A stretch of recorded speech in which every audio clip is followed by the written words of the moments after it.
ये प्रोग्राम भी हमने जब शुरू किया था तो ये सिर्फ इसलिए था कि मुस्लिम लीग नून खासतौर पर मरियम नवाज साहबा की जो आवाज है, मरियम नवाज जो है वो पाकिस्तान का मुस्तकबिल है। लोगों का दीवाना वार चाहना, लोग पीछे लगाए गए कि मियां साहब कौमी सारे वजीर इनके लगे हुए हैं, लेकिन ये मुझे नहीं चुप करा सकते इंशाल्लाह। बड़ी कमजोर है, अगर मैंने उसको पकड़ा तो वो कहीं फौत ही ना हो जाए या उसे कुछ हो ना जाए। वो कौन है? वो परवेज खटक है। इमरान खान साहब एक बहुत गंदा खेल खेल रहे हैं। छोड़ के गया था तो एक मईशत जो थी वो 5,000 या 8% पे बढ़ रही थी। साहब मुझे बताएं, इसका कमीशन का सरबराह कौन था? मैं उनकी पॉलिटिक्स से भी बहुत खुश अभी तक।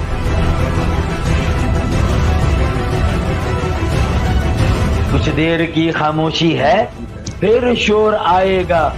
तुम्हारा सिर्फ वक्त आया है, हमारा दौर आएगा।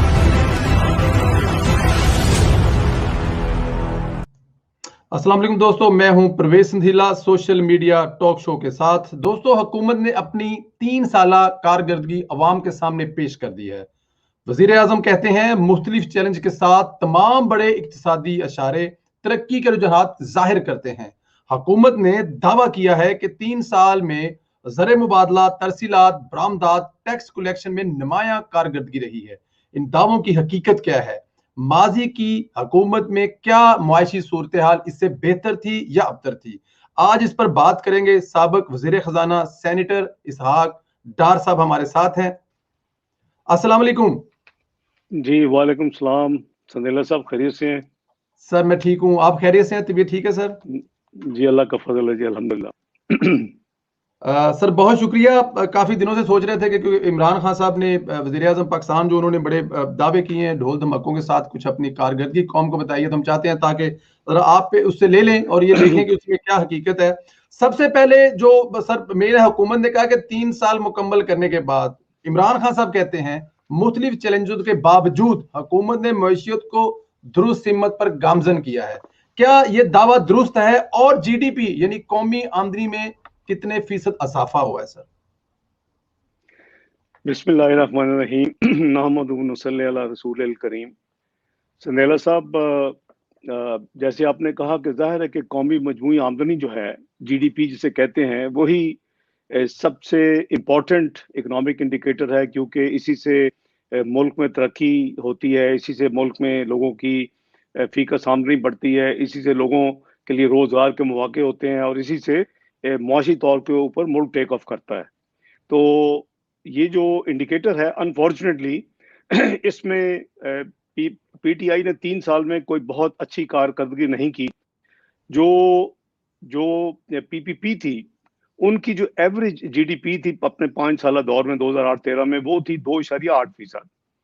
और उसके बाद जो हमारा दौर था, हमारी एवरेज जो GDP थी 5 साल की 2008-2013, वो 4.7% सालाना औसतन एवरेज थी और हमने 5.8% पे छोड़ा। ये हुकूमत जो है, इसने 1952 के बाद पहली दफा नेगेटिव GDP 1952 में इसने रिपोर्ट की, जो कि ये खुद कहती 8% नेगेटिव यानी मनफी ग्रोथ। तो हमने कोई $83 बिलियन से पाकिस्तान की GDP जो है उसको बढ़ाया था 5 सालों में, और हम उसको $315 अरब पे ले गए थे। डॉलर टर्म्स में आज भी GDP जो है इनके 3 साल की जो 1.8% एवरेज है सालाना। पहले साल 1.9, 3.3 था, फिर खुद मानना 1.9 है। दूसरे साल 0.4% मनफी, 0.5% पे इन्होंने अब रिवाइज किया और रिवाइज करेंगे डाउनवर्ड। और अभी ये इन्होंने एक ड्रामा किया कि जी हमारी 3.9% यानी 4% के करीब 30 साल है। अगर इसकी औसतन देखेंगे तो 0.8 है, लेकिन ये अभी तक इनकी जो कौमी मजमूई पैदावार है GDP, वो टोटल का हमारे $315 बिलियन तक नहीं पहुंचा। ये $300 बिलियन से नीचे है। तो बात यह है जी कि बदकिस्मती है कि 1952 के बाद पहली दफा जो है ना जीडीपी ग्रोथ, और उसके तमाम जो असरात है वो आप कौम पे, अवाम पे और लोगों पे देख रहे हैं, जो हालात हैं। आप आगे चलें, आप इनके जो जो इन्होंने बातें की, आप मुझसे जब सवाल पूछे मैं आपको जवाब दूंगा, लेकिन जीडीपी के हवाले से यानी अफसोसनाक स्टेट ऑफ अफेयर है जी, सूरत हाल अच्छी नहीं है। सूरत हाल अच्छी नहीं है, लेकिन क्योंकि वो दावे हैं सारे जो उन्होंने किए हैं, तो हम चाहते हैं कि उसमें वन बाय वन आपसे इमरान खान ने यह भी कहा कि मोटरसाइकिल और सीमेंट की इंडस्ट्री में तरक्की हुई है, यानी खुशहाली आ गई है। इस पर क्या कहेंगे सर आप? देखिए संदेला साहब, बात यह है कि ये जो जीडीपी होती है, इसमें आपका एग्रीकल्चर ग्रोथ भी होता है, इसमें आपकी इंडस्ट्रियल ग्रोथ भी होती है, उसमें लार्ज स्केल मैन्युफैक्चरिंग भी होती है, उसमें स्मॉल स्केल मैन्युफैक्चरिंग भी होती है, आम बिजनेस होता है, इसमें सर्विस सेक्टर भी होता है। तो ये जो अगर चंद एक मोटरसाइकिलों में अगर कोई सेल में बेहतरी हो गई है या सीमेंट बेहतरी हो गई है, तो जो लोग इस वक्त बिलबिला रहे हैं अपनी गुर्बत और महंगाई और बेरोजगारी की वजह से, ना उन्होंने सीमेंट खाने और ना उन्होंने मोटरसाइकिल खरीदनी है। तो बात यह है कि ये ऑलरेडी जीडीपी की जिसकी बात करें उसमें शामिल है। तो आप अपने आइसोलेटेड चीजों को निकाल के कोट करें, तो फिर जो जो नेगेटिव है वो भी बता दें कि बाकी जितने लार्ज स्केल मैन्युफैक्चरिंग अदारे हैं वो किस हालत में है। तो ये कोई इतना बड़ा कोई रेलेवेंट क्लेम नहीं है, क्योंकि जब हम जीडीपी की बात कर लेते हैं तो उसमें तमाम छोटा बड़ा कारोबार, उसमें सर्विस सेक्टर, उसमें ज़राअत के तमाम शोबे सब आ जाता है। तो ठीक है, इसमें थोड़ी बेहतरी जरूर आई है, मैं ये इसको मानता हूँ, लेकिन ओवरऑल जो है वो मैंने आपको पिक्चर जो है जीडीपी की दे दी है। बिल्कुल ठीक है, लेकिन सर इसमें यह भी दावा किया गया है कि किसानों के पास 1100 अरब अजाफी गए हैं। इस पर क्या कहेंगे सर आप? जब आपकी इन्फ्लेशन होती है, जो अब मुल्क का हाल हो गया है, जो कीमतों है, जो गंदम की कीमत है, जो शुगर की कीमत है, जो आपकी कपास की कीमत है, जो आपकी जितनी सब्जियों, तो उससे अगर 1100 अरब किसानों के पास चला गया है इजाफी, तो अच्छी बात है। लेकिन ये भी साथ बताएं कि किसानों की जेबों से कितना निकाला गया है, किसानों के ऊपर कितना बोझ डाल दिया है, डीएपी महंगी कितनी कर दी है, उनकी इनपुट्स कितनी महंगी कर दी हैं, उनकी बिजली कितनी महंगी कर दी है, उनके जो अपना प्रोडक्शन की कॉस्ट है वो कितनी चली गई है। तो किसी किसान से पूछे ना कि उसका क्या हाल है, क्या वो 2018 तक खुश था या आज खुश है, तो आपको संदेला साहब दूध का दूध और पानी का पानी नजर आ जाएगा।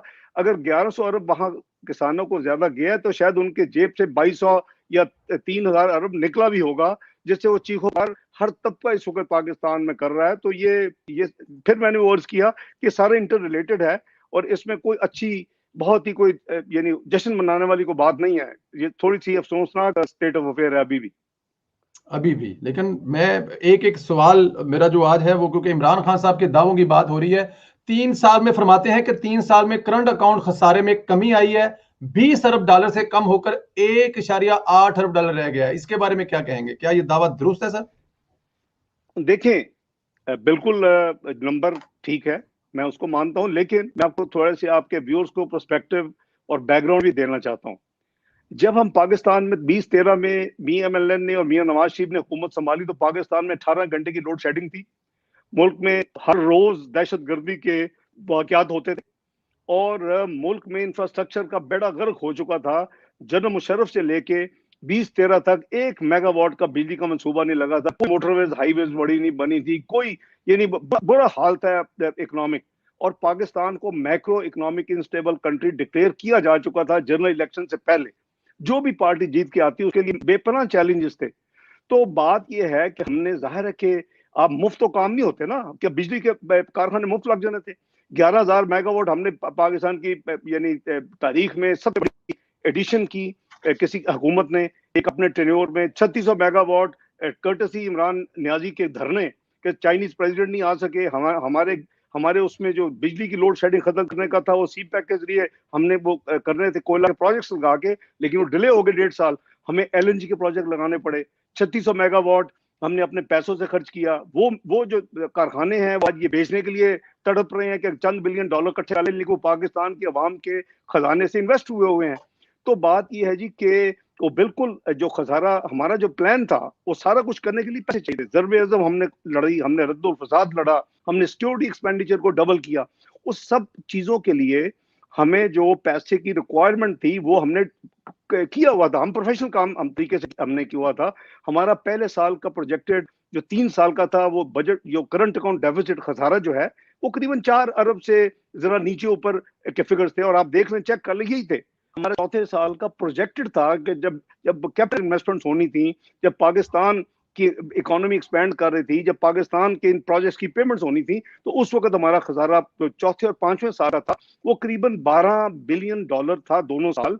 लेकिन कुछ अनएक्सपेक्टेड एक्स्ट्रा ऑर्डिनरी जो है आखिरी साल में जो पेमेंट्स कुछ करनी पड़ी सिक्योरिटी रिलेटेड इंपोर्ट्स की और की जो एक्स्ट्रा ऑर्डिनरी है, उस वजह से 19.9 बिलियन डॉलर पे गया। अदरवाइज अगर ये रूटीन का साल होता, वो एक्स्ट्रा ऑर्डिनरी पेमेंट्स पाकिस्तान के फॉरेन एक्सचेंज की पेमेंट्स ना होती और उसको जरा डेफर किया जाता, तो ये फिर 12 बिलियन का खसारा था। तो अगर इन्होंने पूरी इकोनॉमी का ग्राउंड कर दिया है पहले आगे 3 सालों में, एक जीडीपी का बेड़ा गर्क कर दिया, उसको उठा के 315 से लेके ये जाके नीचे 264-65 बिलियन डॉलर पे ले गए, तो वो उसकी तबाही देखेगा उसके साथ क्या है। तो अब इनको समझ आई है 3 साल के बाद कि जी ये जो खसारा है इतनी बुरी चीज नहीं, इसको मैनेज किया जाता है। तो अभी आप देखेंगे इनका अब क्या हाल है कि इन्होंने प्लान चेंज किया है। अब ये खुद इनके जो नए फाइनेंस मिनिस्टर हैं वो कहते हैं जी हमने वो पुराने मॉडल पे जाना है, बेसाखदार मॉडल के, जी हमने जीडीपी ग्रोथ को बढ़ाना है, हमने पाकिस्तान की वो पर कैपिटल इनकम बढ़ानी है, हमने इंफ्रास्ट्रक्चर और अपना डेवलपमेंट काम कर रहे हैं। आप देखें जो इन्होंने ये काम शुरू किया है, इस साल चौथा साल शुरू हुआ है, इसका 2 महीने जो पहले हैं इसमें जो नंबर्स हैं वो परेशान कुन है। ये अभी रिलीज किए इन्होंने जुलाई और अगस्त के, इस $7 अरब से ज्यादा का नेगेटिव खसारा है अपना ट्रेड वगैरह का। तो आप देखें कि अगर ये इकोनॉमी को चलाना, you have to manage the economy. हम कोई सोना और तेल और गैस नहीं पाकिस्तान से निकलते हैं ना कि हम कोई बड़े रिच कंट्री हैं और हमारा बजट सरप्लस कंट्री है। तो ये इन्होंने पहले 3 साल तबाही की है, अब इनको समझ आई है, तो अब ये उस तरह चल रहे हैं। और जो ही चले हैं तो आप 2 महीने के नंबर उठा लें, जुलाई और अगस्त के चौथे साल शुरू हुआ है, तो ये देखें कि साल किधर खत्म होता है करंट अकाउंट का खसारा, ये जाएगा उधर ही 10-12 बिलियन डॉलर पे। तो फिर इनको या इनको बंद करना पड़ेगा। देखिए बड़ा सिंपल है संदेला साहब, आप अपना घर बंद कर दें, जो कि लोग करके पहुंच गए बेचारे अपना गांव में, क्योंकि वो अफोर्ड ही नहीं कर सकते, तो वो आपका कोई बिल नहीं आएगा। आप अपना कारोबार बंद कर दें, ना आपको लेबर देने पड़ेंगे, ना आपको बिजली का देने पड़ेंगे, ना आपको रनिंग एक्सपेंडिचर देने पड़ेंगे। आप फिर जाएं रिक्शा चलाएं। जो लोगों की हालत होगी इन 3 सालों में, जो कारोबार अच्छा चला रहा था वो आज रिक्शे पे, आपने देखे होंगे ये सारे क्लिप्स पाकिस्तान इलेक्ट्रॉनिक मीडिया के ऊपर, जो बेचारे घरों के और जायदादों के मालिक थे वो बेचारे इतने गरीब हो गए हैं, उनके अगर छोटी सी बीमारी आ गई तो घर बिक गए, वो बेचारे पनाहगाह में पहुंच गए हैं। तो ये कोई ऐसे कोई शादियाने बजाने वाली बात नहीं है कि जिसको ये इस तरह सेलिब्रेट करें या बड़ा अपना उसको यानी एक अचीवमेंट समझे। ये ओवरऑल सिचुएशन जो है वो इतनी अच्छी नहीं है। बिल्कुल ठीक सर। अगले दावा ये भी करते हैं कि तहसीलात में इजाफा हुआ है, 9.19 अरब से 29 अरब डॉलर तक पहुंच गई है। इस दावे के बारे में क्या 19 से 9 से नहीं, जी जी मैंने तकरीर उनकी सुनी है। मैं नॉर्मली उनकी तकरीर सुनता नहीं, मैं सिर्फ उसके एक्सपर्ट मंगवा लेता हूं। तो मैंने ये चीजें मंगवाई, 19.9 उन्होंने कोट किया। ये बात नंबर ठीक है।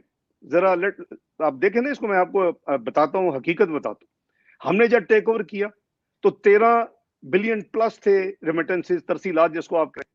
हमने जब छोड़ा तो 19.9 बिलियन पे लेके गए। कितनी इंक्रीज हुई? 50%। तो अगर इन्होंने 19.9 से 29 बिलियन पे चले गए तो कोई बहुत बड़ी बात नहीं है। उसमें एक तो इनका कमाल नहीं है। हमने अपने जमाने में इंट्रोड्यूस किए पाकिस्तान में रिफॉर्म्स। आपको याद होगा कि जी हमने वो कहा बैंक जो हैं, जो पाकिस्तानी बाहर हैं, वो जब पैसे भेजें तो उनसे चार्ज ना करें, जो रेमिटेंस चार्जेस होते हैं ये स्टेट बैंक आपको पे करेगा। उनके क्लेम्स होते थे अपना हर क्वार्टरली और 6 मंथली। तो बात यह है कि वो हमने स्कीम जो चल रही थी बिल्कुल मफलूज हो चुकी थी, उसको हमने एरियाज क्लियर किए।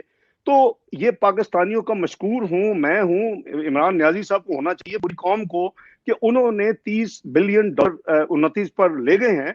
लेकिन ये उनका कमाल है, ये कोई इकोनॉमी का तो रिवाइवल नहीं है। अगर ना होता तो इमेजिन करें ये किधर खड़े होते। इनका भी वो खसारा उधर होता है। जो 1.8 है वो 10 बिलियन ना आते तो इनका 12 बिलियन के करीब होता, जो हमारा चौथा 5वां साल का था होना चाहिए। यानी ये बात ये है कि ये अल्लाह का शुक्र है। और इसमें भी कुछ मुहरकात हैं। आपको पता है कोरोना की वजह से, आपको पता है कि पाकिस्तान में जो लोग ट्रेवल करते थे, उम्र पे जाते थे, हज पे जाते थे, वो सब कुछ रुका हुआ है पिछले 2 साल में। उसने भी काफी इनको बूस्ट दी है कि इनके वो जो यानी सेविंग्स हुई हैं, तो वो मैं समझता हूं कि पाकिस्तानी जो बहन भाई हैं उनका बहुत हम मशहूर हैं, और मैं समझता हूं कि उनको रिकग्नाइज करना चाहिए। और मुस्लिम लीग नून ने ऑलरेडी ऐलान किया है कि सिर्फ ये नहीं कि हम यहाँ बैठ के दूसरे मुल्कों में वोट दे दें और वोट दे के फिर चुन किसी और को रहे हो, आप अपने नुमाइंदे चुने। हम आपको डेडिकेटेड सीट से जो पाकिस्तानी बाहर हैं, और हमने ये अनाउंस कर चुके हैं, हम ये पॉलिसी मुस्लिम लीग नून की कि जी हम पाकिस्तानी ओवरसीज जो है उनकी कॉन्स्टिट्यूएंसीज बनाएंगे और वो अपने नुमाइंदे चुन के, ताकि उनकी आवाज डायरेक्ट वहां पहुंचे। और उनके नुमाइंदे जो चुने हैं, बजाय ये कि वो पाकिस्तान के वो दे और उनको कुछ भी उनका कोई नुमाइंदगी ना हो सके, तो ये हमारा, मैं समझता हूँ कि ये बड़ी अच्छी खुशाइंद है और इसको भरपूर इनको पैटर्नाइज करना चाहिए पाकिस्तानी ओवरसीज बहन भाइयों को।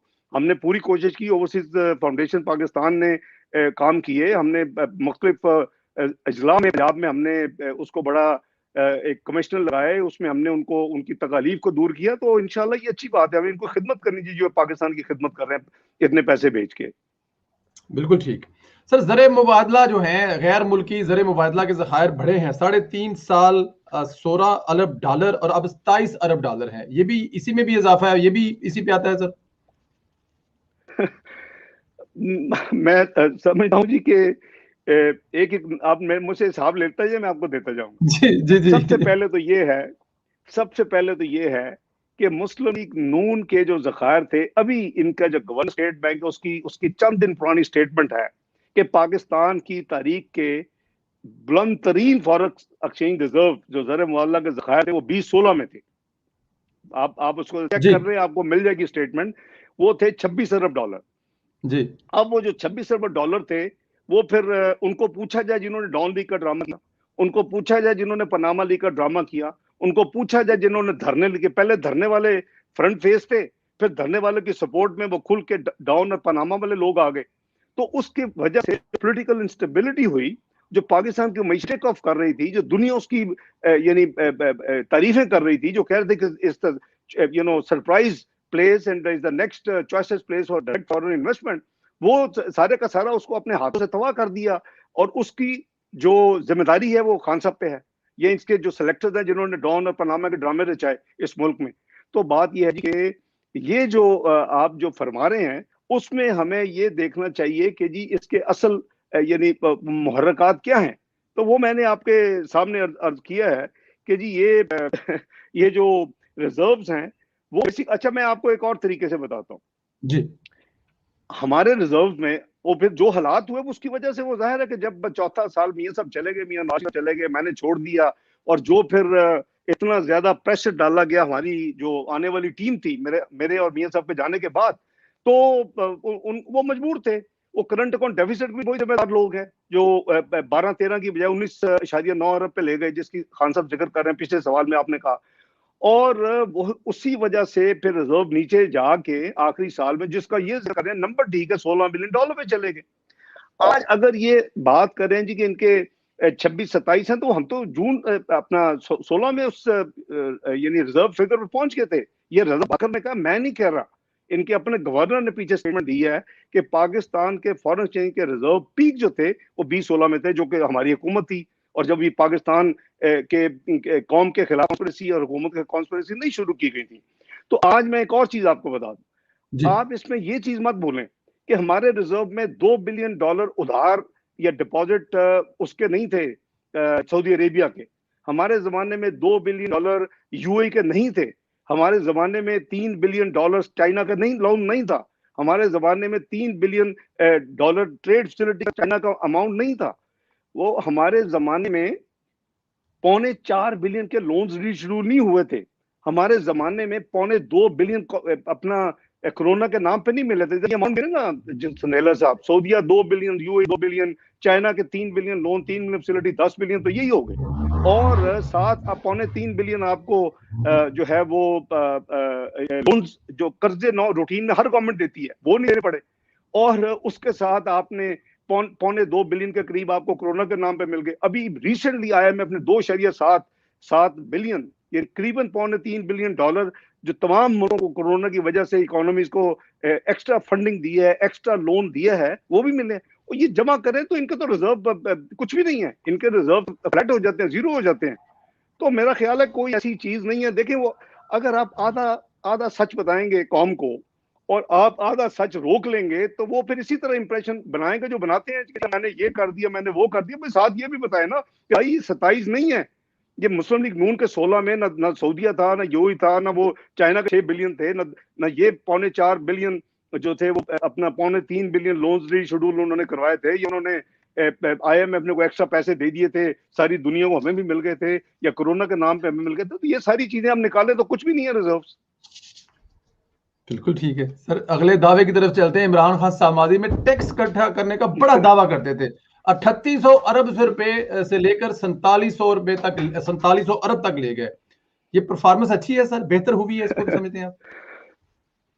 और खान साहब का एक चीज ऐसा ही है जी, खान साहब को जो को बताता है वो उसी आगे वो उन्होंने अपना मौज मेले के लिए आए थे, वो अपना इबरार की और उसकी अताउल्ला उनकी वो इन्होंने सुनने थे गाने वाने। बात ये है कि इन्होंने कौम से वादा किया था और बड़ी बुलंदो बाला दावा था कि जी मुस्लिम लीग नून और इसहाक डार ने 5 साल में टैक्सेस डबल किए हैं, पाकिस्तान की इक्वलाइजेशन पोटेंशियल है। आप देखें, मैं आता हूं, ये तो 1900 से उठा के ये 3650 पे लेके गए हैं। मैं एक साल में 8000 अरब पे लेके जाऊं, ये दावा था। हमने 5 साल की हमारी जो ग्रोथ है वो करीबन 19% सालाना है, और 5 साल की जो हमारी ग्रोथ है वो करीबन 95% है। 1940 से हम 3850 पे लेके गए। आप इनकी ग्रोथ देख ले कि 3 साल में पहले साल मनफी ग्रोथ, 23 साल के बाद मनफी ग्रोथ, जैसे जीडीपी मनफी 1952 के बाद, दूसरे साल फ्रॉड करके उसको ज्यादा दिखाया गया। 100 बिलियन के टैक्स रिफंड सप्लीमेंट्री ग्रांट के तौर के ऊपर फाइनेंस मिनिस्ट्री से लेके वापस किए, 70 बिलियन के रोके रखे, तो कहा जी हमने चंद बिलियन की इंक्रीज दिखा दी, वो भी गलती। अब जो है ऑडिटर जनरल ऑफ पाकिस्तान उसने ऑब्जेक्शन लगा दी, इसको रिवर्स करें। हाउ कैन यू कलेक्टेड वो जो टैक्स आपने जमा किए FBR में आप वो वापस कर रहे हैं एक स्पेशल सप्लीमेंट्री ग्रांट, तो ये गलत है। तो तीसरे साल में इनकी यस, इस साल जो तीसरा है इसमें इनकी कोई 4700 के करीब जो नंबर ये दे रहे हैं, मैं उसको अगर मान लूं और आप भी देखें तो उस एंगल से सोचे कि 3 साल में 3850 से 4700 एवरेज ग्रोथ कितनी है जनाब पर एनम? 7.23%। 3 सालों में 23% ग्रोथ है, और हमारी 3 सालों में करीबन 60% ग्रोथ थी। मुल्क चलते हैं भी, रेवेन्यू बढ़ेगा, आपके अखराजात बढ़े हैं, अपने जो है डेट सर्विसिंग बढ़ रही है, आपके सिक्योरिटी एक्सपेंडिचर बढ़ रहे हैं। तो आप अगर आमदनी को उस स्पीड से नहीं बढ़ाएंगे जो हमने बढ़ाई, हमने डबल किया, तो हमने डेवलपमेंट एक्सपेंडिचर भी 2.5 टाइम किया, हमने सिक्योरिटी एक्सपेंडिचर भी डबल किया, हमने यानी जहां जहां प्रायोरिटी थी मुल्क की हमने उसको खर्च किया, हमने ज़र्ब लड़ी, हमने रद्दुल फसाद लड़ी, हमने हंड्रेड्स ऑफ बिलियंस दिए। तो ये तो यानी रेवेन्यू इनसे इकट्ठे नहीं हो रहा। जो एक साल में 8000 होता, अभी तो कुछ नजर नहीं आ रहा कि 8000 कब होगा। 4700 पे ये खड़े हैं और उसकी बड़ी ये खुशियां मना रहे हैं।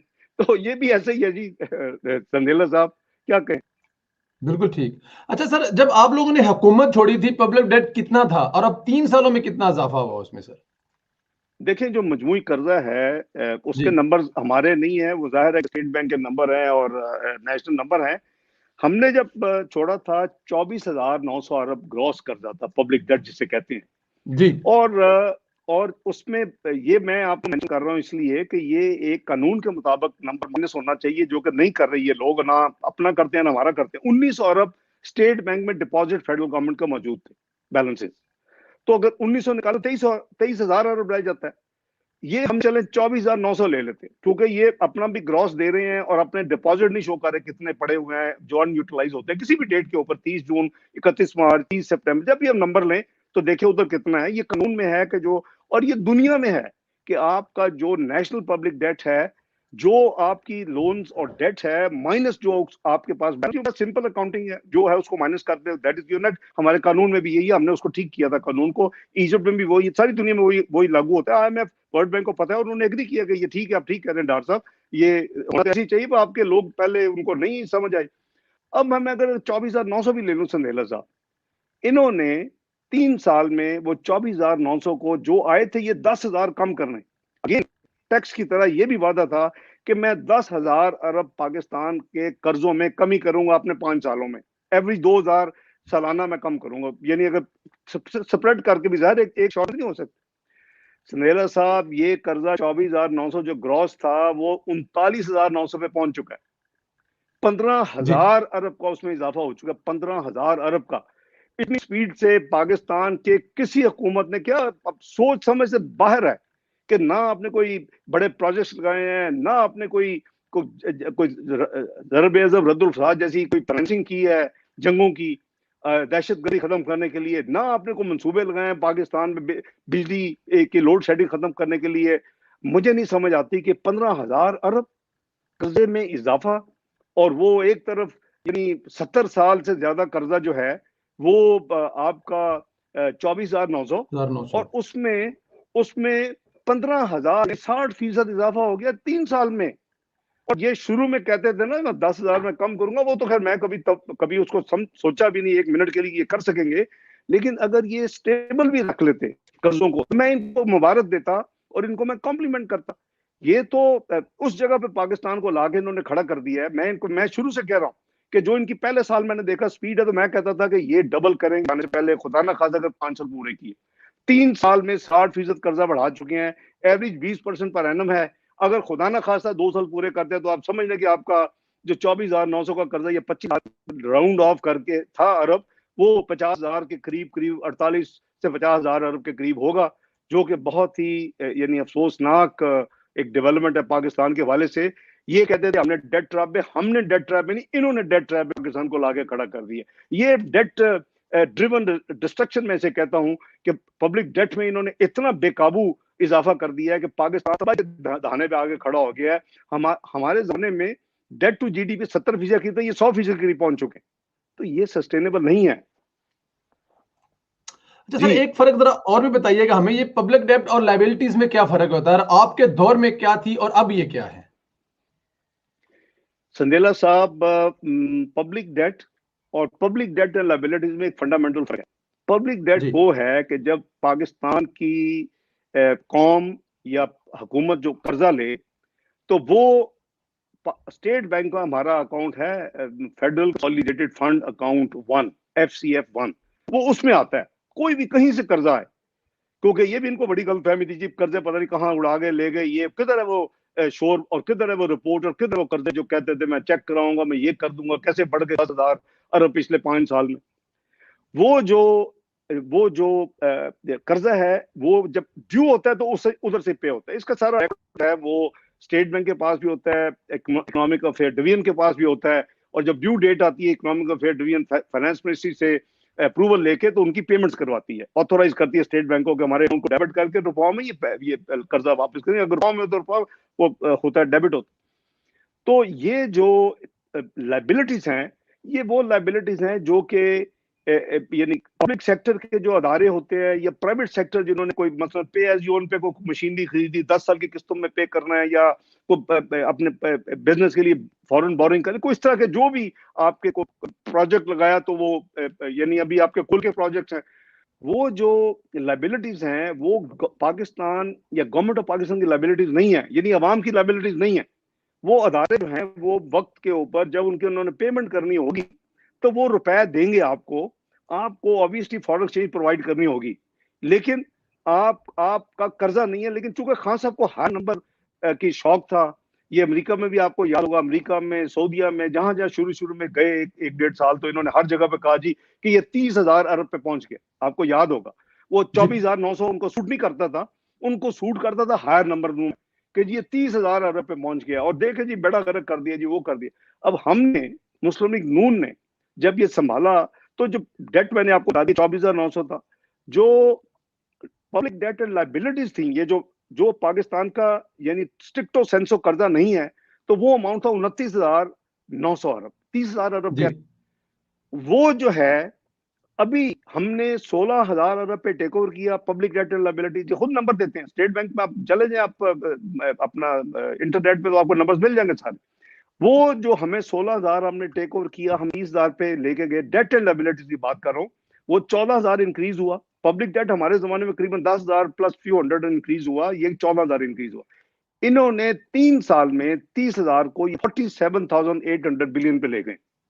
डेट एंड लायबिलिटीज पाकिस्तान की एज ऑफ टुडे वो 47,800 अरब है, जिसका मतलब है 17,800 अरब का इजाफा। पब्लिक डेट में 15,000 अरब का इजाफा, पब्लिक डेट एंड लायबिलिटीज में 17,800 अरब का इजाफा, यानी और तबाही। तो ये इसका फर्क है, और ये मैंने आपको तफसील दे दी है, नंबर्स आप चेक कर लें स्टेट बैंक के उसमें जाके इंटरनेट के ऊपर। बिल्कुल ठीक है।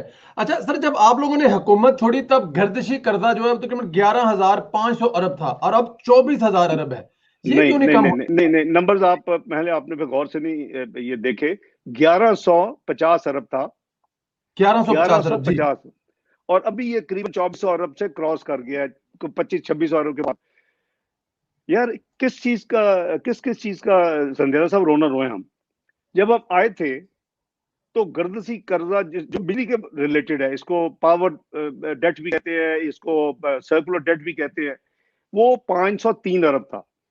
जब हमने छोड़ा, जाहिर है कि जो आपको मजीद उसमें ऐड होगा, जो आप पे करेंगे तो आप छोड़ के जाएंगे, तो वो हमने जब छोड़ा तो 1150 था। 503 हमें विरसे में मिला, 1150 हमने छोड़ा, जिसका मतलब है कि 5 साल में कितना इजाफा हुआ, करीबन 650 अरब। ठीक है जी। अब इन्होंने 1150 पे लिया, मुझे नहीं पता क्या पेमेंट्स की नहीं की, ये 2400 अरब पे ले गए।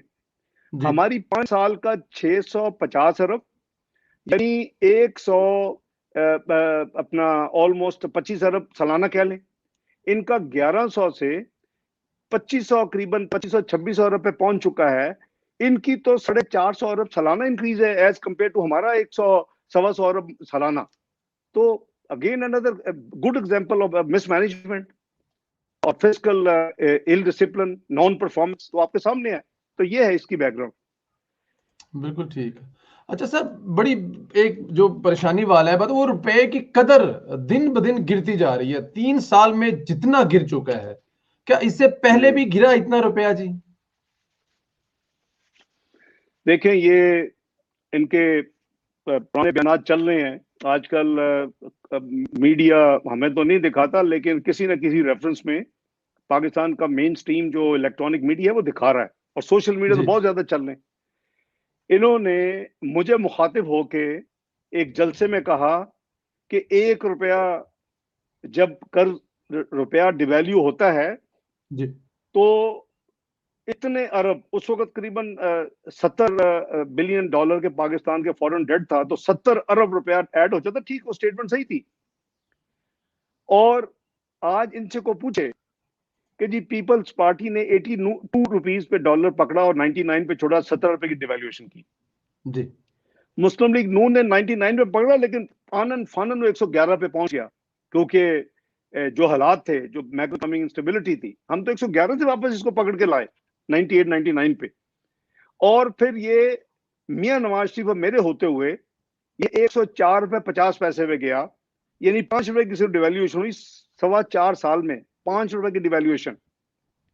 वो आखिरी साल जिसमें मैं कहता हूं कि वो अफरा तफरी और घुमसान का रंगा फाइनेंस मिनिस्ट्री पे और हर तरफ लूट मार का एक आलम बना दिया कुछ लोगों ने, तो उसमें भी जब ऐड कर लें तो हमारे जमाने में वो करीबन 12 रुपए और ऐड हुआ, 11-12 रुपए, तो 100, यानी हमारे जमाने में अगर 5 साल ले लें, मियां नवाज शरीफ साहब के 4 साल और फिर 1 साल जो कुछ महीने कम थे शायद खाकान नवाजी साहब के 31 मई तक, तो अगर आप उसको चेक करें तो आपको पता चलेगा कि हमारा फिर भी टोटल 5 साल की जो डिवैल्यूएशन है उस आखिरी साल की, यानी एक्स्ट्रा ऑर्डनरी तहकम पेल के बावजूद वो 17 रुपए थी। फिर वो आगे केयर टेकर ने 3 महीने में 7 रुपए डिवैल्यू कर दिया। पीपल्स पार्टी के 5 साल 17 रुपए, मुस्लिम लीग नून के अपना 5 साल में 17 रुपए, पहले 4 साल में जब हालात बिल्कुल नॉर्मल थे और ये पाकिस्तान में वेंचर्स नहीं शुरू हुई थी, पनामा और डॉन के ड्रामे, तो उस वक्त बिल्कुल स्मूथ थी पाकिस्तान। मैं आपको 12 दिसंबर 2017 का ब्लूमबर्ग निकालें इंटरनेट पे जाके, उसने कहा कि पाक रुपी है most stable currency in south Asia since 2014, barring the recent slide अभी शुरू हुई थी। ये मैं आपको दिसंबर की बात कर रहा हूँ 2017 की, कि वो कह रहा था मोस्ट स्टेबल करेंसी है थी ये साउथ एशिया की। तो अभी इन्होंने जो कहते थे जी 1 रुपए से ये इतने अरब हो जाता है, जितने बिलियन डॉलर फॉरेन कर्जा होता है वो उस हिसाब से 1 रुपए से बढ़ता है।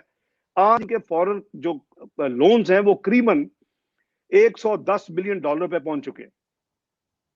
110 बिलियन का मतलब है कि 1 रुपया गिरने से 110 अरब का नुकसान होता है, जो ये अपने कंटेनर के और दूसरे जलसों में जो मुझे ये कहते थे जब 1 रुपया डिवैल्यू होता था, हालांकि हमने तो पूरे 4 साल में 5 रुपये डिवैल्यू किया, दैट्स ऑल। तो इनके जो हैं 123 से 167 पे चला गया, 123 से 167। इनको समझ नहीं आई हम क्या कर रहे हैं, और इन्होंने बाकायदा इन्होंने ये एक स्टेटमेंट दी। इन्होंने कहा कि जी हम जो है वो इसको एक्सपोर्ट्स जो है इनके जो वजीर खजाना शुरू में आए उसकी वजह से हमने किया, वो एक्सपोर्ट्स में कोई फर्क नहीं पड़ा। पाकिस्तान के कर्जों में करीबन 4000 अरब रुपए का इस बेवकूफी की वजह इजाफा हो चुका। इन्होंने पिछले साल बड़ी मुश्किल से उसको 167-8 से खींच के पता नहीं क्या मैनेज किया, वो इनको ही पता होगा, 152 पे लाए। वो सारी की सारी दोबारा रोड हो चुकी है। अगर इकोनॉमी बेहतर परफॉर्म कर रही है और हालात बेहतर हैं और इकोनॉमी बेहतर है तो फिर तो ये नहीं होना चाहिए, वो तो 152 से फिर नीचे और जाना चाहिए। तो ये है इनकी जो हकीकत है, और ये मैं समझता हूं कि इसकी बहुत बड़ी बीमारी है। मैं हमेशा जब भी मैंने फाइनेंस मिनिस्ट्री की जिम्मेदारी संभाली, मैं भरपूर इसका खिलाफ मैंने काम किया। ये चंद हैं जी वल्चर्स हैं, मैं वल्चर्स कहता हूं। ये पाकिस्तान को खाने वाली और चाटने वाली और लूटने वाली ये वल्चर्स हैं। ये इन्होंने जब पाकिस्तान में धमाके किए, मियां नवाज शरीफ ने इंडिया के धमाके 5 के मुकाबले में 6, और सारी दुनिया ने, मैं पता था कि हमें फूल तो नहीं भेजेंगे, ये मुबारक पैगाम तो नहीं भेजेंगे, हमें पाबंदियां लगा दी।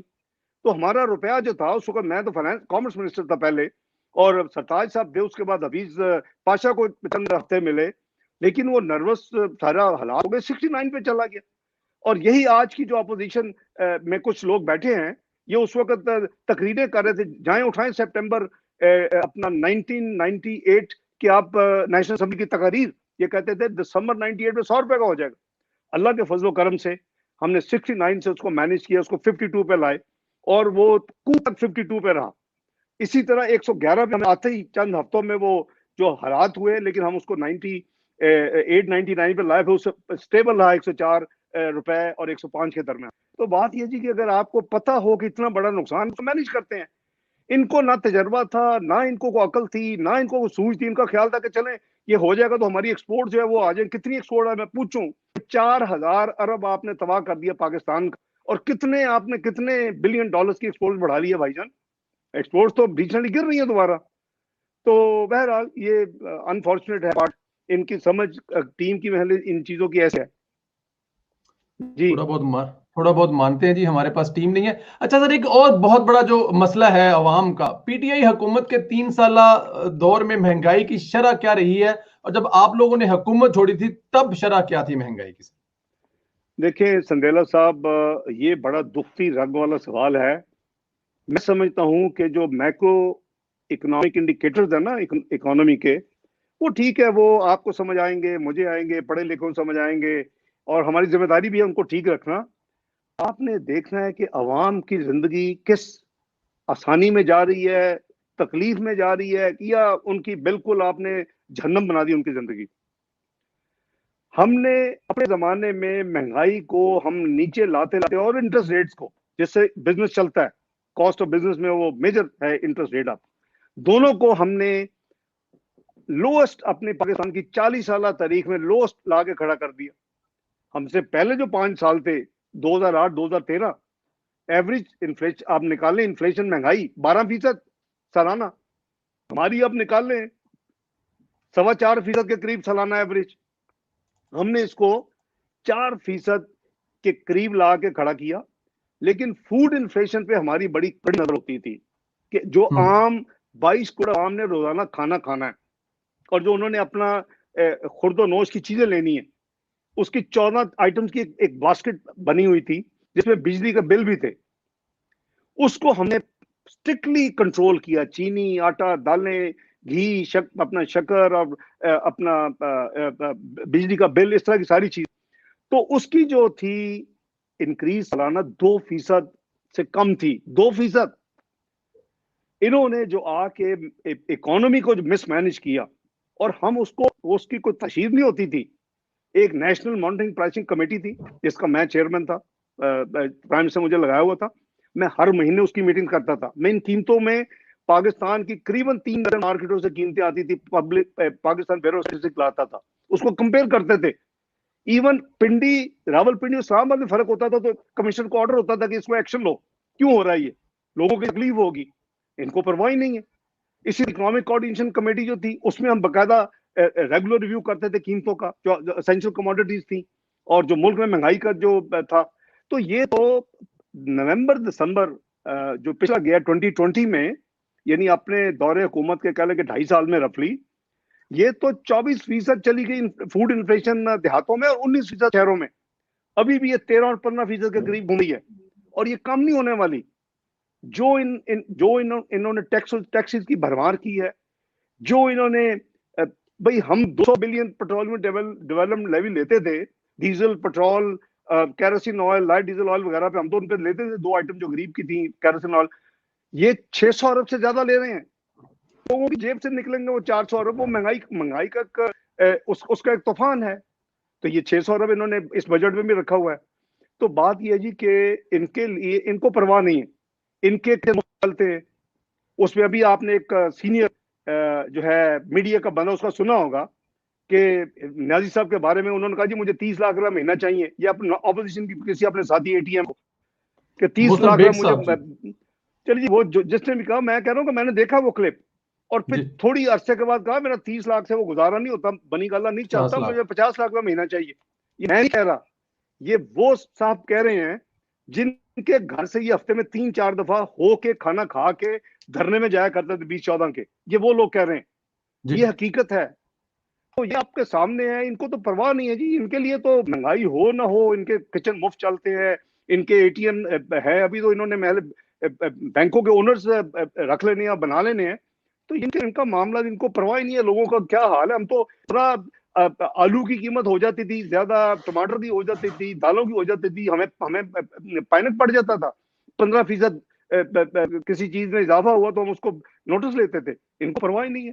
फौरी ईसीसी बुलाते थे, फौरी नेशनल प्राइसिंग मॉनिटरिंग लेके जाती थी ईसीसी में, अपने उसको करेक्टिव एक्शन लेते थे और एडमिनिस्ट्रेटिव एक्शन लेते थे। इनको परवाह नहीं है कि जो मर्जी लोग भुगते, जो भी है लोग जाने, और वो जी अपनी मौज मेला कर रहे हैं। बिल्कुल ठीक। अच्छा, एक चीज और जो डायरेक्ट अवाम से रिलेटेड है सर, उस पर भी जरा बता दीजिएगा कि आपके दौरे हुकूमत में अद्वियात की कीमतें और आज की कीमतें ज्यादा फर्क क्यों है? बहुत ज्यादा फर्क है, अवाम इससे बड़े मुतासर है अद्वियात वाले। सब माफियाज हैं जी, पता नहीं क्या पीछे डील्स हो रही हैं। 15% संदेला साहब, हमारे जमाने में दवाइयों की कीमत बढ़ाई थी रेगुलेटरी अथॉरिटी ने, हमने उसकी ऐसी तैसी कर दी थी, 72 घंटे में वापस हुई थी वो इंक्रीज जो है। आप रिकॉर्ड देखें सारा, ईसीसी ने बुलाया, हमने कहा वापस लो, ये अवाम नहीं बर्दाश्त कर सकती। ये 12 दफा अद्वियात की कीमत बढ़ा चुके हैं जब से आए हैं। ये लाइफ सेविंग ड्रग्स की कीमत में 50-60% इजाफा कर चुके हैं। इमेजिन करें कि लोग क्या करेंगे, बेचारे गरीब लोग क्या करेंगे। तो बहुत चंद लोग हैं जो अफोर्ड कर सकते हैं एक्सपेंसिव, जब खुदा ना खासा सीरियस बीमारी हो जाए। तो मैं तो जिस तरफ देखें यही है, और वो अपना सुन रहे हैं, अपना म्यूजिक और एंजॉय कर रहे हैं, और साथ वो अपना क्लेम कर रहे हैं जी मैंने बहुत मार्का मार लिया, बस क्या बात है, अब हम इकोनॉमी ठीक हो गई है। तो बहरहाल ये आपके सामने है जी, अद्विया की 300 से 500% प्राइसेस में इंक्रीज हुई है मुख्तलिफ अद्वियात में। मैं नहीं कह रहा, रिपोर्ट्स मौजूद हैं, माफिया इनके अंदर हैं। इनकी मैक्सिमम सजा होती है कि माफिया को पार्टी से इधर कर दें, जो चीनी में को माफिया निकले 350 अरब कौम को चूना लगा रहा हो साल का, तो उसको इधर उधर करके रिपोर्ट बना दे, कमेटी बना दे और फिर मिट्टी डाल दें। आटे निकले उसको एक मिनिस्ट्री से निकालने दूसरे में डाल दें। 1000 अरब का आटा लोग 2000 अरब में खरीद रहे हैं, 1000 अरब माफिया जो है खा रहा है और लोगों की जेबों से निकल रहा है, उसको इधर उधर कर दे। बिजली 2 रुपए का यूनिट जो गरीब है उनको आप कर दें, आपने 2 रुपए का यूनिट जो है वो 6 रुपए का कर दें। हमने एक पैसा नहीं बढ़ने दिया। और अपना बेचारे 60% लोग वो जो है वो ये स्पेशल कैटेगरी में होते हैं जो 50 यूनिट या 100 यूनिट का इस्तेमाल करते हैं। इन्होंने 8 रुपए का यूनिट 22 रुपए कर दिया है, अभी भी कहीं रोकने का नाम नहीं ले रहा। तो बात ये थी कि ये इनका पता नहीं, हार्टलेस लोग हैं, इनको पता नहीं है कि जी लोग किस तरह बेचारे जिंदगी गुजारे इस वक्त, जो कुछ उनका हल कर दिया इन्होंने। तो बस ये आपके सामने है जी, अद्वियात की कीमत बहुत ही, मैं समझता हूँ कि बहुत ही बदकिस्मती है कि इससे gross mismanagement, incompetence, heartless approach और कोई परवाह नहीं है, जो मर्जी हो। बिल्कुल, ये direct related to the common person है। सर, हुकूमत एक दावा और करती है कि 3 साल में रिकॉर्ड तरक्याती मंसूबे लगाए गए हैं, इस पर क्या कहेंगे सर? मेरा ख्याल है आपको नजर आते हैं कुछ मंसूबा, तख्तियां जरूर काटी जा रही हैं, फीते काटे जा रहे हैं। हमारे मंसूबे जो हमने शुरू किए थे, जो मुकम्मल होने वाले थे, उसकी तख्तियां काटी जा रही है। मैंने कोई मेजर मंसूबा इनका नहीं देखा। हमने इवन द्यामर भाषा के लिए भी हमने जमीन खरीद ली थी, 121 अरब रुपया 2 साल के तरक्याती बजट में जो आखिरी 2 साल से दिया, और जमीन एक्वायर हो चुकी थी। चाइना के साथ बात हो रही थी उसके ऊपर, यानी डैम बनाने के लिए और पानी का रिजर्वायर बनाने के लिए। और हम देखते हैं कि एक चीफ जस्टिस उठता है, सारी दुनिया में दौरे करता है, कुछ अरब रखता है। अब उसमें सवाल उठ रहे हैं वो पैसा किधर है, लेकिन वो पीनट्स हैं। 10-15 अरब से बनेगा आपका डैम, जिसकी कीमत करीबन 1100 से 1200 अरब मिनिमम है। हमने उसके लिए अपना जो इक्विटी डालनी थी अपने पैसे, हमने 120 अरब रुपए की जमीन ले ली। हमें तो करीबन 100 अरब 2-3 साल हमें मिलते तो वो उसमें डालते, तो बाकी तो प्रोजेक्ट लोन था। इन्होंने परवाह नहीं की। अभी तो बस ये सुनते हैं जी 10 डैम बनने हैं। इस तकरीर में सुना है, पता नहीं कौन सा डैम है, नाम भी बता दी।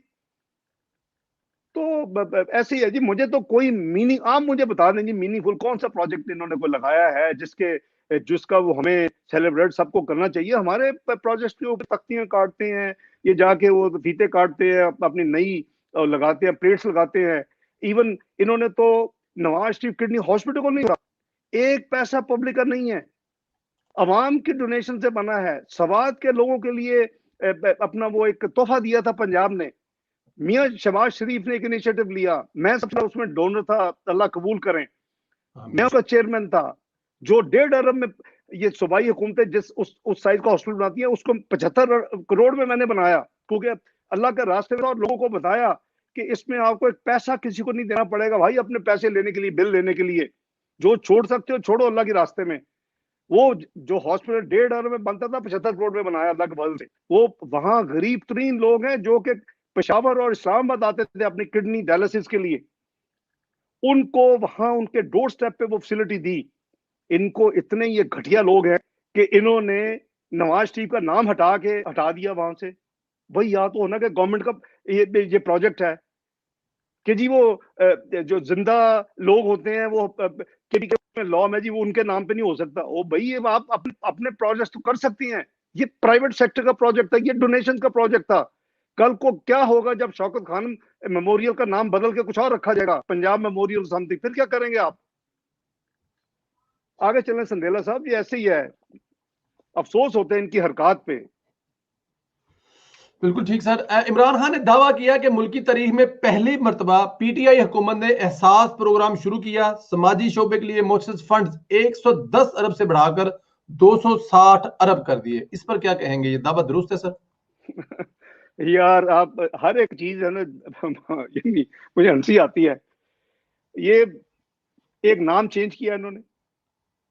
ये 2008 में जब मैं वज़ीर ख़ज़ाना था तो यूसुफ रज़ा गिलानी की काबीना में मैंने ये प्रपोजल दिया कि जी मैं जो बजट अनाउंस करूंगा जून 2008 में, मैं उसमें गरीब तरीन लोगों के लिए, उनको इनका एहसास करते हुए, उनके लिए ये इस्लामिक वेलफेयर स्टेट है, जो गरीब तरीन लोग हैं, जो बेचारे दो भी रोटी भी नहीं कर सकते, हम उनको पहुंचे और उनको हम जो मेरिट पे नीचे से शुरू करें, जितना जितना तौफीक हो उसको बढ़ाते जाएं। मेरा ब्लूप्रिंट बजट मैंने छोड़ा 34 अरब रखा, उसका नाम भी था national income support fund NISP।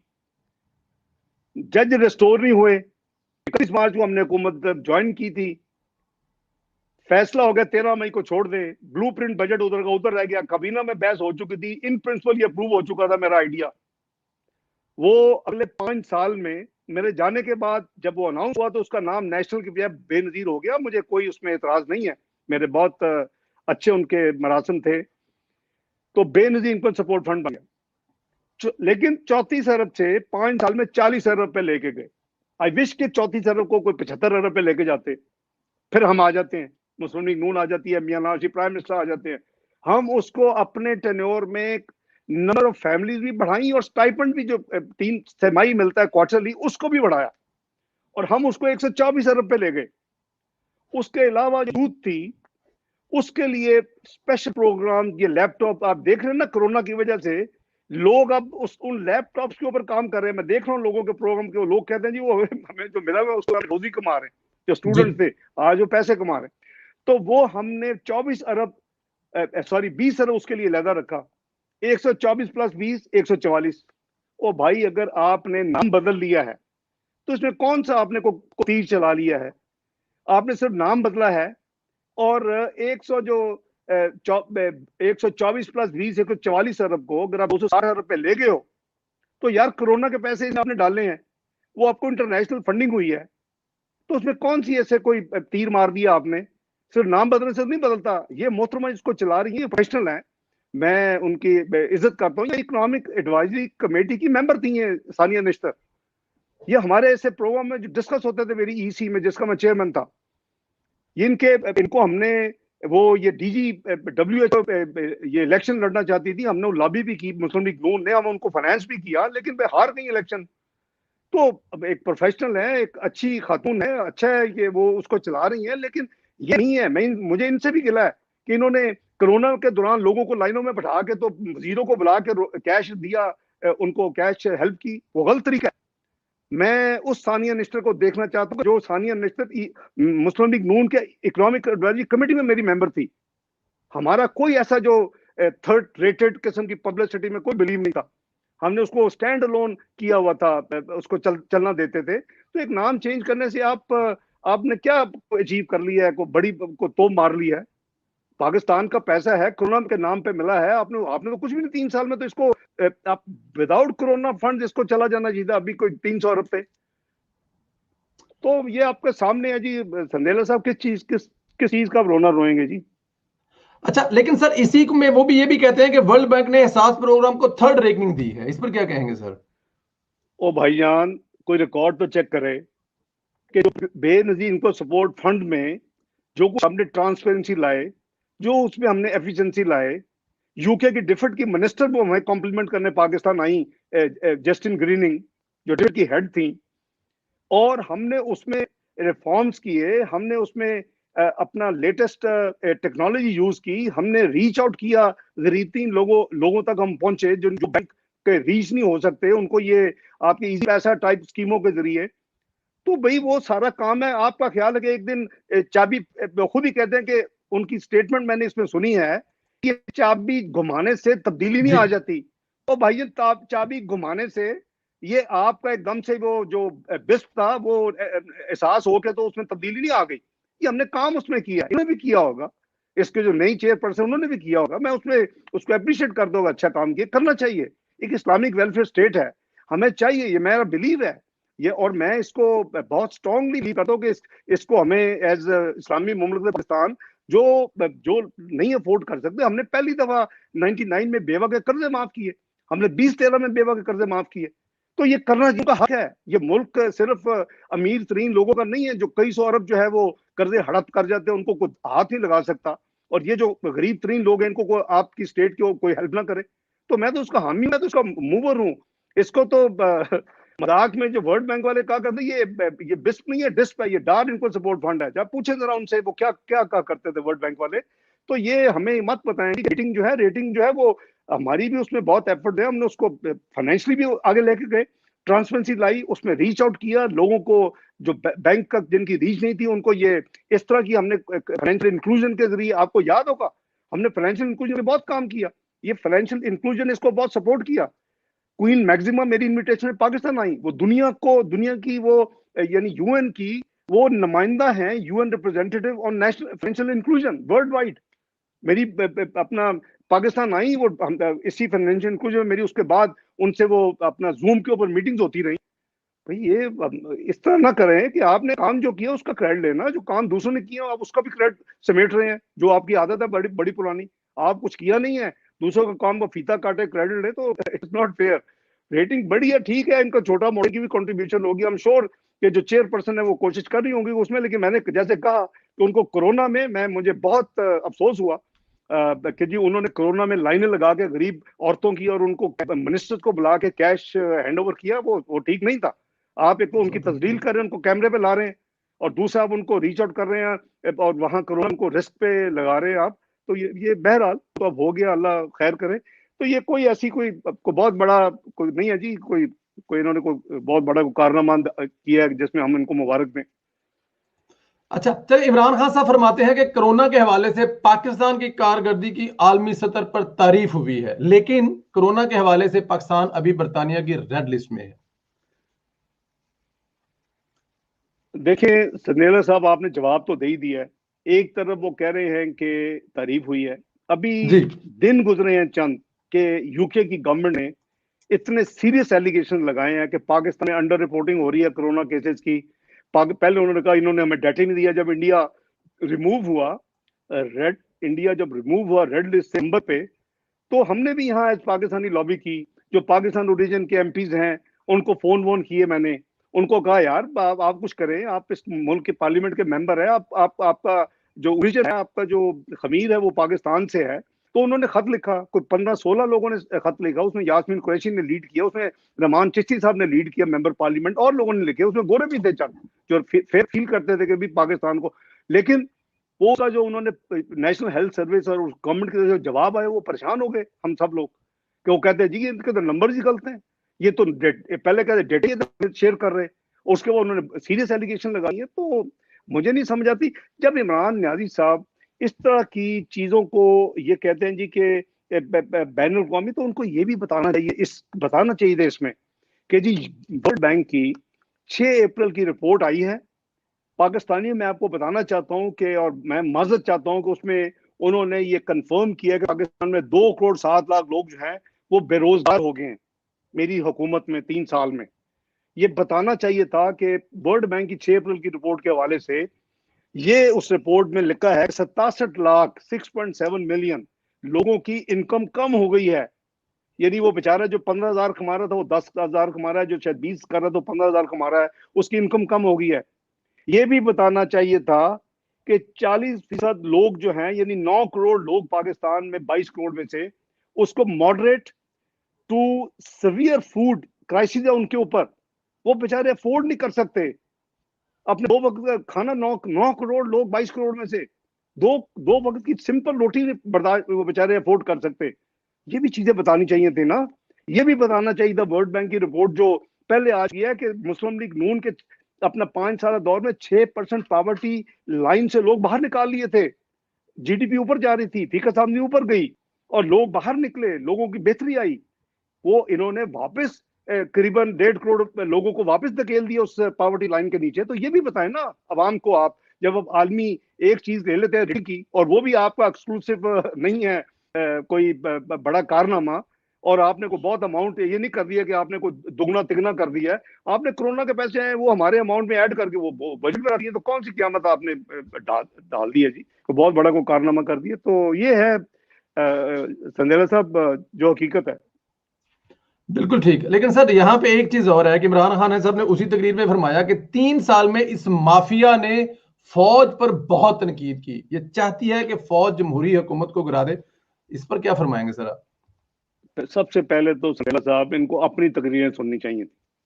मैंने वो जो इनका देखा है वो इन्होंने ये भी कहा, मैंने भी की है, शुक्र है ये कह दिया, वरना तो ये बड़ा सफेद झूठ बोल देते हैं। तो इनकी तकारीर तो पाकिस्तान की तारीख में, जिनको न सबसे बड़े गद्दार भी मुख्तलिफ डिक्टेटरों ने किया, उन्होंने भी नहीं की होंगी। इन्होंने नाम लेके किया, इन्होंने नंबर बता दिया कि कब पेशाब निकल जाता है, कितने हजार बंदे आए तो पेशाब निकल जाता है। देखें, मुस्लिम लीग नून, इसकी क़यादत और खुसूसन मियां नवाज शरीफ इसमें बिलीव नहीं करते कि खुदा ना खास्ता फौज को क्रिटिसाइज किया जाए।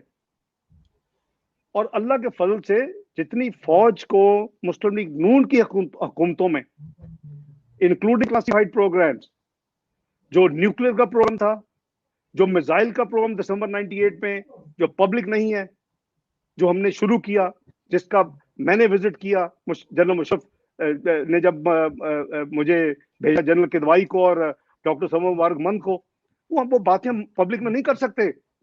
तो फौज को जितना हमने सपोर्ट किया है, जितना मुस्लिम लीग नून ने किया है, वो शायद ही किसी पॉलिटिकल पार्टी ने पाकिस्तान की तारीख में किया। जितना हमने मिसाइल, अपना एटमी प्रोग्राम के बाद सॉलिड फ्यूल के ऊपर मिसाइल प्रोग्राम को जितना हमने परसू किया, जितना सपोर्ट किया, जितना फाइनेंस किया, वो भी एक शायद उसकी अपनी एक मिसाल होगी। तो फौज को मुस्लिम लीग नून या मुस्लिम लीग नून के कायदीन या खुसूसन नवाज शरीफ फौज को तनकीद नहीं करते, ये चंद बंदों की बात करते हैं।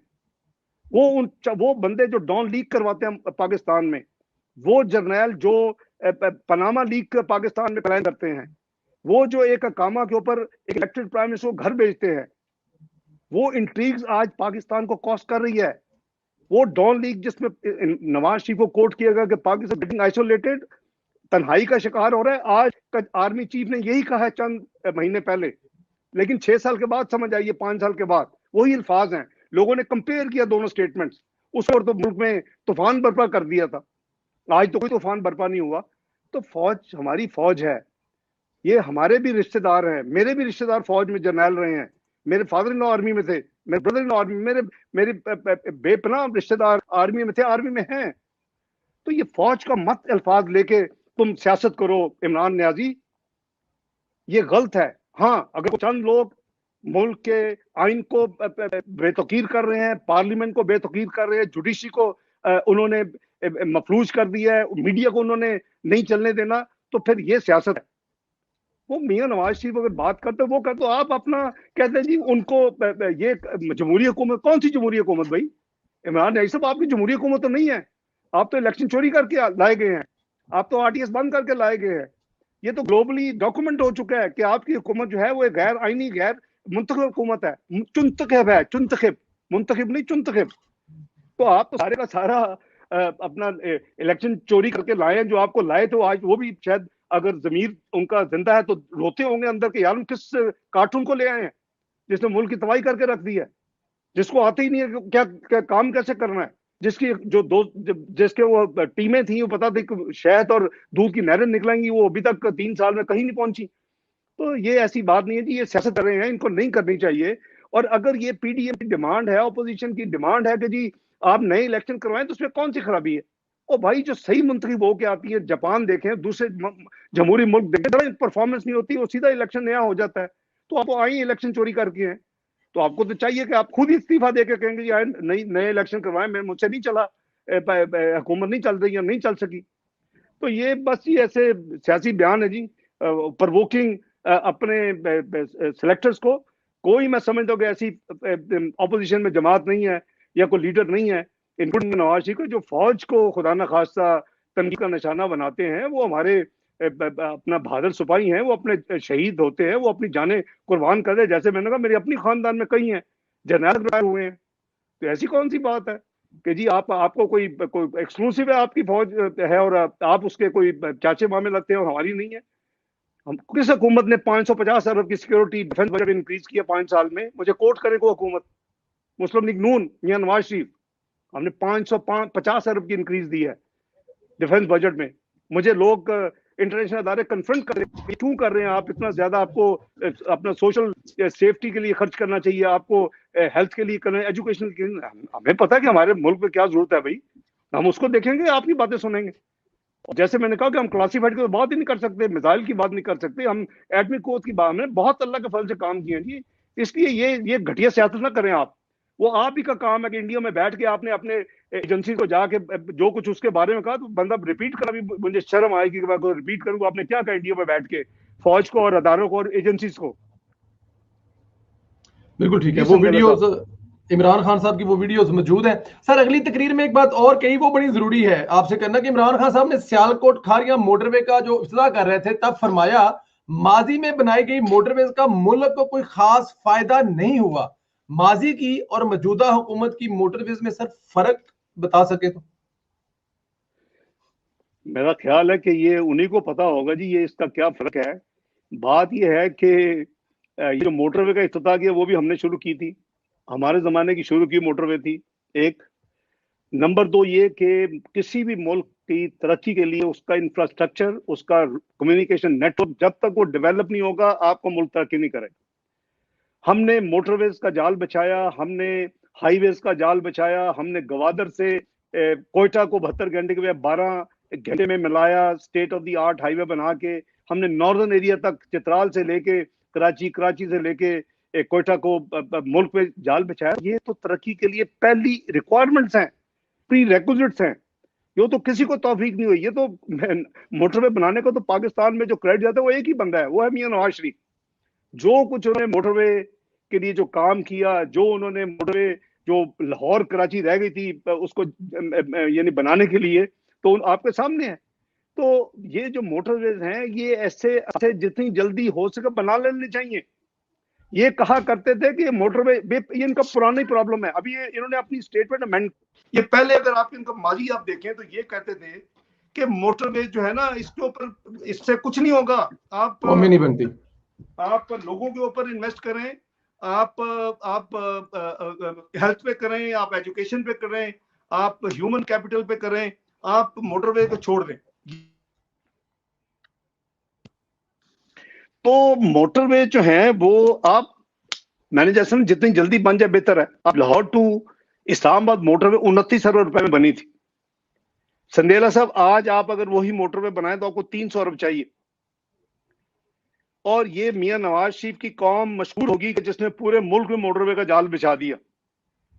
जो हालात इन्होंने मुल्क के कर्जों के कर दिए और इकोनॉमी के कर दिए, शायद हम अफोर्ड ही नहीं कर सकते नए मोटरवे बनाने आने वाले वक्तों में कुछ ऐसा।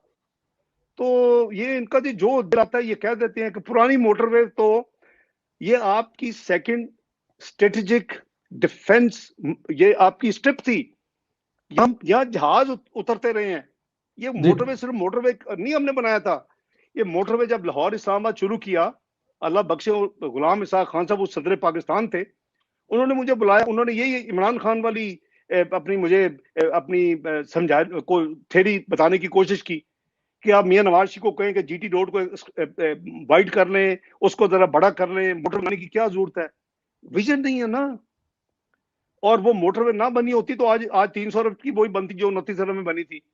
उस पे वो डिफेंस में जो है डिफेंस के जहाज आपके फाइटर लैंड ना कर सकते। आपके वो अल्लाह ने आपको एक ना सिर्फ मोटरवे दे दी, बल्कि आपको डिफेंस के लिए एक alternate strip they the land करने के लिए जहाजों को, फाइटर्स को करते रहे उसमें अपने वो एक्सपेरिमेंटल उनकी लैंडिंग होती रही है, टेक ऑफ होते रहे उस पे। ये पब्लिक नहीं होती ऐसी चीजें। तो ये जी इनको समझ ही कुछ नहीं है क्या कहते हैं। तो आज की मोटरवे पुरानी से कैसे हो जाएगी ये मुझे समझ नहीं आई। इस पे क्या करेगा? इस पे पूरे का पूरा मुल्क जो है वो जापान जर्मनी इकट्ठा लैंड करके इकट्ठा मिला दी जाएगी। उनकी जो सरहदें, जो इनकी थ्योरी है कि जापान और जर्मनी वो इकट्ठे थे और उन्होंने अपने इकट्ठा इंडस्ट्री लगा ली, तो उसके बाद सेकेंड वर्ल्ड वॉर के बाद जंगें नहीं हुई। और यार छोड़े क्या अपना संदेला साहब ऐसी बातें सुन के हंस लिया करें और इसको इतना ना अपने दिल लिया करें आप। नहीं सर बिल्कुल दिल पे ले रहे हैं, लेकिन क्योंकि उन्होंने जो तकरीर की थी मैं चाह रहा था कि वो जरा वो जो उनके दावे हैं चीजें। अच्छा सर, वो एक दावा पहले किया करते थे कि 200 बंदों की तजर्बाकार टीम है, फिर वो खुद ही कुछ फरमाया उस तकरीर में कि काम वो तजर्बाकार लोग थे, तजर्बा नहीं था।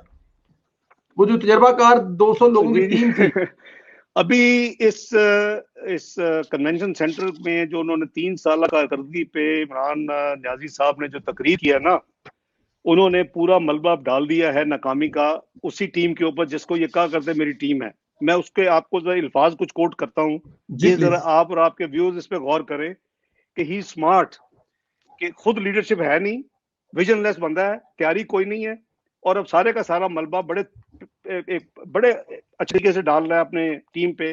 क्या कहते हैं, हमारी टीम नई थी, ना तजर्बाकार थी, IMF के पास जाना मजबूरी थी। IMF ने शराइत लगा दी कि बिजली महंगी करें, रुपए की कदर कम करें, मजीद टैक्सेस लगाएं। IMF की शराइत को पूरा करने के लिए अवाम को तकलीफ हुई। 1 साल के बाद जरा मुश्किल कम हो रही थी, कोरोना पुलवामा आ गया। ये है उनकी तकरीर के मैं अल्फाज आपको दोहरा रहा हूँ। पूरे का पूरा मलबा जो तबाही का है, अपनी टीम, ओ भाई तुम पॉलिटिकल पार्टी थे, तुम कहते थे मेरे पर पोस्टर बॉय असद उमर है, मेरे पास 200 लोग तैयार बैठे हुए हैं जिन्होंने फौरी जहाज लेके आना है, मैंने 1 करोड़ नौकरियां देनी है। लोग अपने जो जितने बाहर एक्सपर्ट पाकिस्तानी काम करें वो पकड़ेंगे जहाज और लाइन में लग जाएंगे, यहाँ नौकरियों की नौकरी होंगी। मैंने 50 लाख लोग घरों में घर मान देने बना के पूरे कौम में, मैंने 1 अरब दरख्त लगा देने हैं। मैं एक को इनका वादा है जो इन्होंने पूरा नहीं किया, इन्होंने आज तक वो वादा पूरा ही नहीं किया।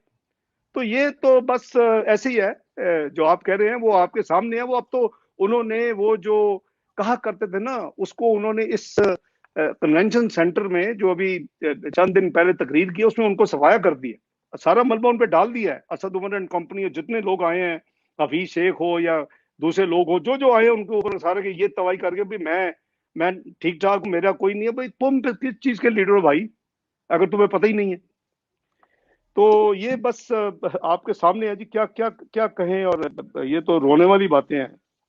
बिल्कुल ठीक सर, मेरे सिर्फ 3-4 सवाल और रह गए हैं, काफी ज्यादा टाइम लिया। फरमाते हैं इमरान खान साहब अपनी तकरीर में कि OICCI के सर्वे में पाकिस्तान का स्कोर 50% से बढ़कर 59% हो गया, यानी कि 9% इजाफा हुआ और सरमायाकारों के एतमाद में 108% जो है वो फीसद इजाफा हुआ है। सर इस पर क्या कहेंगे? देखिए संदेला साहब, यहाँ तो खान साहब को समझ नहीं है, या फिर खान साहब को जो कोई कहता है ना, वो खान साहब वो उसी तरह, ये वैसे मशहूर तो यही है कि जो इनको कहता है वो इसी तरह ही आगे आगे कह देते हैं। ये OIC जो थी, जब हम आए थे तो इसकी जो पोजीशन थी वो अच्छी खासी कह लें कि पाकिस्तान की सरमाया, क्योंकि Pakistan macro economic instable country declare हो चुका था इलेक्शन से पहले। ये हम नहीं कह रहे 2013 की बात। पाकिस्तान को ये कहा जा रहा था कि इसने 7-8 महीने में जो नई गवर्नमेंट आएगी डिफॉल्ट डिक्लेयर कर देगी। ये अगेन डॉक्यूमेंटेड है, को मैं अपनी जात से नहीं कह रहा। ये जिस overseas chamber of commerce industry का बिजनेस कॉन्फिडेंस का जो ये कोट कर रहे हैं नंबर, ये जब आए थे तो ये वर्चुअली बहुत यानी मुश्किल में था। ये हमारे आने के बाद ये 2013 में 32 पॉइंट्स पे गया, फिर ये 2016 में 55 पॉइंट पे गया, और फिर जो पाकिस्तान में तमाशे लगे बॉन और पनामा और इनके धरने और सारी कॉन्स्पिरेसी सिलेक्टेड और सिलेक्टर्स की, उसके नतीजे में भी फिर भी हमने 2018 में इसको 38 जोड़ा। समझ रहे हैं आप जी कि बिल्कुल तबाही हुई थी। 32 पहले साल, फिर 55 तक ले गए, जो पीक है, अभी भी पीक है कॉन्फिडेंस। जो overseas chamber of commerce industry है, जो मेनली जो मल्टीनेशनल जो फॉरेन इन्वेस्टर्स है उनकी ये चेंबर है, जैसे कराची की चेंबर है, लाहौर की चेंबर है। तो ये जो 55 पे पीक था 2016 में, जब ये जो कॉन्स्पिरेसीज हमारी गवर्नमेंट के खिलाफ जब शुरू नहीं हुई, और फिर जब हुई जो पॉलिटिकल इंस्टेबिलिटी हुई, ये उसके बावजूद हमने 38 पे छोड़ा। अब ये क्या हमारा कसूर है कि ये अपने 2 सालों में उसको 74 माइनस पे ले जाए, और फिर अभी ये 34 पे आया है। हमने 38 पे छोड़ा, अभी भी 34 पे है। ही हैज नॉट रीच्ड, जो ना ये हमारी पीक पे पहुंचे हैं 55 पे, ना ये हमारे आखिरी साल जहां छोड़ा है जो इन्होंने इनहेरिट किया 38 वो उस पे पहुंचे। 2 साल में तबाही से -74, अभी वो +34 हुआ। तो ये 108% की ट्वीट इन्होंने ठोक दी कि जी 108% इजाफा हो गया, वो कमाल हो गया, पाकिस्तान टेक ऑफ कर गया, अब वो सारी दुनिया की जो है यहाँ फॉरेन डायरेक्ट इन्वेस्टमेंट पाकिस्तान आ जाएगी। इस तरह नहीं है। ओ भाई इतना झूठ बोलोगे जो डाइजेस्ट हो सके। तो ये आपके सामने है, मैंने नंबर देने, आप चेक कर लें। ओवरसीज चेंबर ऑफ कॉमर्स का best so far in last many years 55 2016, when it was terribly bad, तमाम कॉन्स्पिरेसीज अगेंस्ट मुस्लिम लीग नोन के बावजूद भी लेफ्ट इट 38, आज भी 34 है। इनकी नकामापन और पाकिस्तान की इकोनॉमी ग्राउंड करने की वजह से वो -74 पे 2020 में चला गया था, जो अब +34 में आया। तो उसका ये अपनी, ये तो इजी है ना, आप हमारी जो बनाई हुई एक इमारत, मैं मिसाल दे रहा हूँ 100 मंजिला, आप इन्होंने आगे 60-70 मंजिला गिरा दी हैं। अब ये 5-7 मंजिलें जब उसकी कोई उठती है और खड़ी होती हैं दोबारा, उसको ये शादियाने बजाते हैं, उसको ये सेलिब्रेट करते हैं। ये है जी संदेला साहब। सर एक और है, इमरान खान साहब ने यूएनए के एक पैनल रिपोर्ट का हवाला देते हुए कहा कि दुनिया में 1000 अरब डॉलर गरीब मुल्कों से बाहर जाता है। इमरान खान के मुताबिक पाकिस्तान से 10,000 अरब डॉलर बाहर जाता है। इसको रोक लें तो आईएमएफ के पास जाने की जरूरत नहीं है। सर इस पर क्या कहें? नहीं, आपने मैंने सही नहीं सुना संदेला साहब, 10,000 नहीं 10 अरब क्या कहा उन्होंने, कि 1000 अरब तो सारी दुनिया 10 अरब डॉलर सर, 10 अरब। मेरी एक्सक्यूज सर, 10 बात ये है कि 3 साल हो गए हैं इनको हुकूमत में आए हुए। ये इस तरह के गैर जिम्मेदाराना बयान पहले भी देते रहे। 200 अरब रिकवर करना था, 100 अरब आईएमएफ के मुंह पे मारना था, 100 अरब अवाम पे खर्च करना था। मुराद सईद और ये इमरान न्याजी साहब ऐसे बयान देते रहे।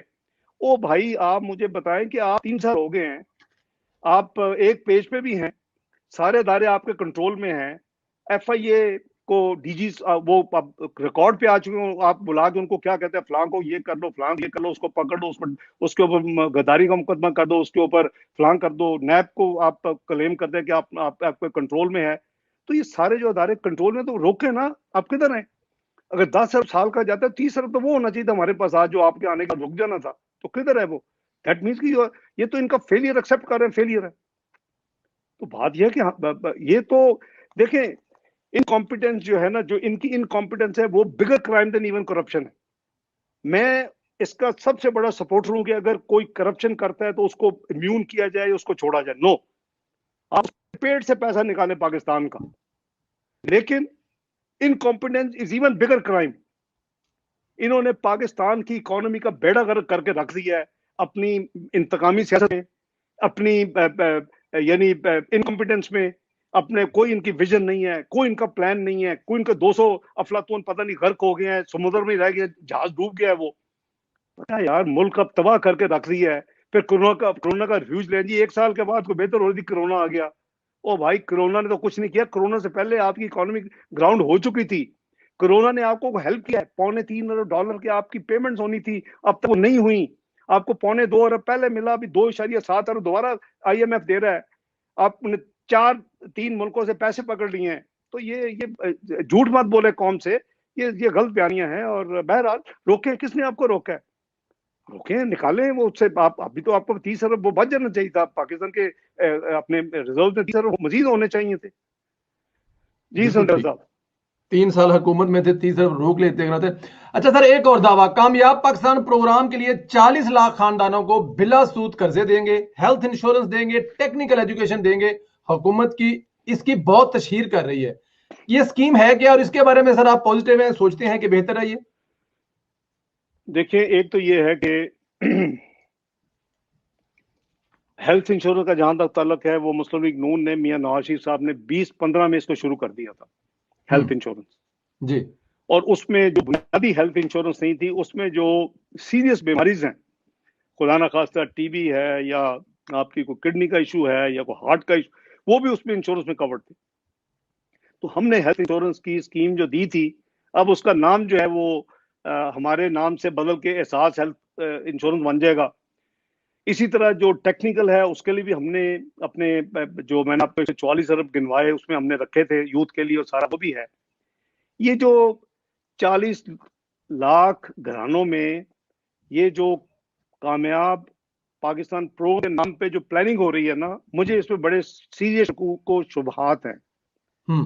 ये एक नया ड्रामा हो रहा है और ये इलेक्शन की तैयारी की जा रही है। ये जो इनके इनकम्बेंट वज़ीर खजाना है, ये उन्होंने सबसे पहले इसको रोल आउट किया है। अब ये इमरान न्याजी साहब ने भी उसके ऊपर अपनी आवाज कर दी है। ये कहते हैं 1600 अरब रुपया बिला सूद 40 लाख लोगों को हम कर्जे देंगे।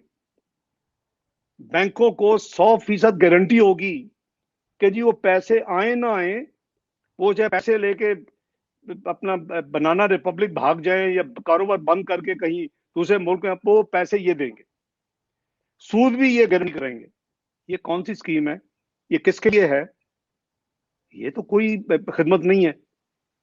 मैं समझता हूं कि ये हमारे आज तक बहस मुबासा है कि जी 400 अरब के बैंकों के कर्जे जो हैं वो बैड लोन्स हो गए, डिफॉल्ट लोन्स हो गए। यहां तक हुआ कि जी जिन्होंने डिफॉल्ट किया है वो इलेक्शन तक हिस्सा नहीं ले सकेंगे, ये करेंगे वो करेंगे। देखिए संध्या साहब, ओवरऑल मैं आपको बताता हूँ इनकी प्रॉब्लम क्या है और ये क्या करना चाहते हैं।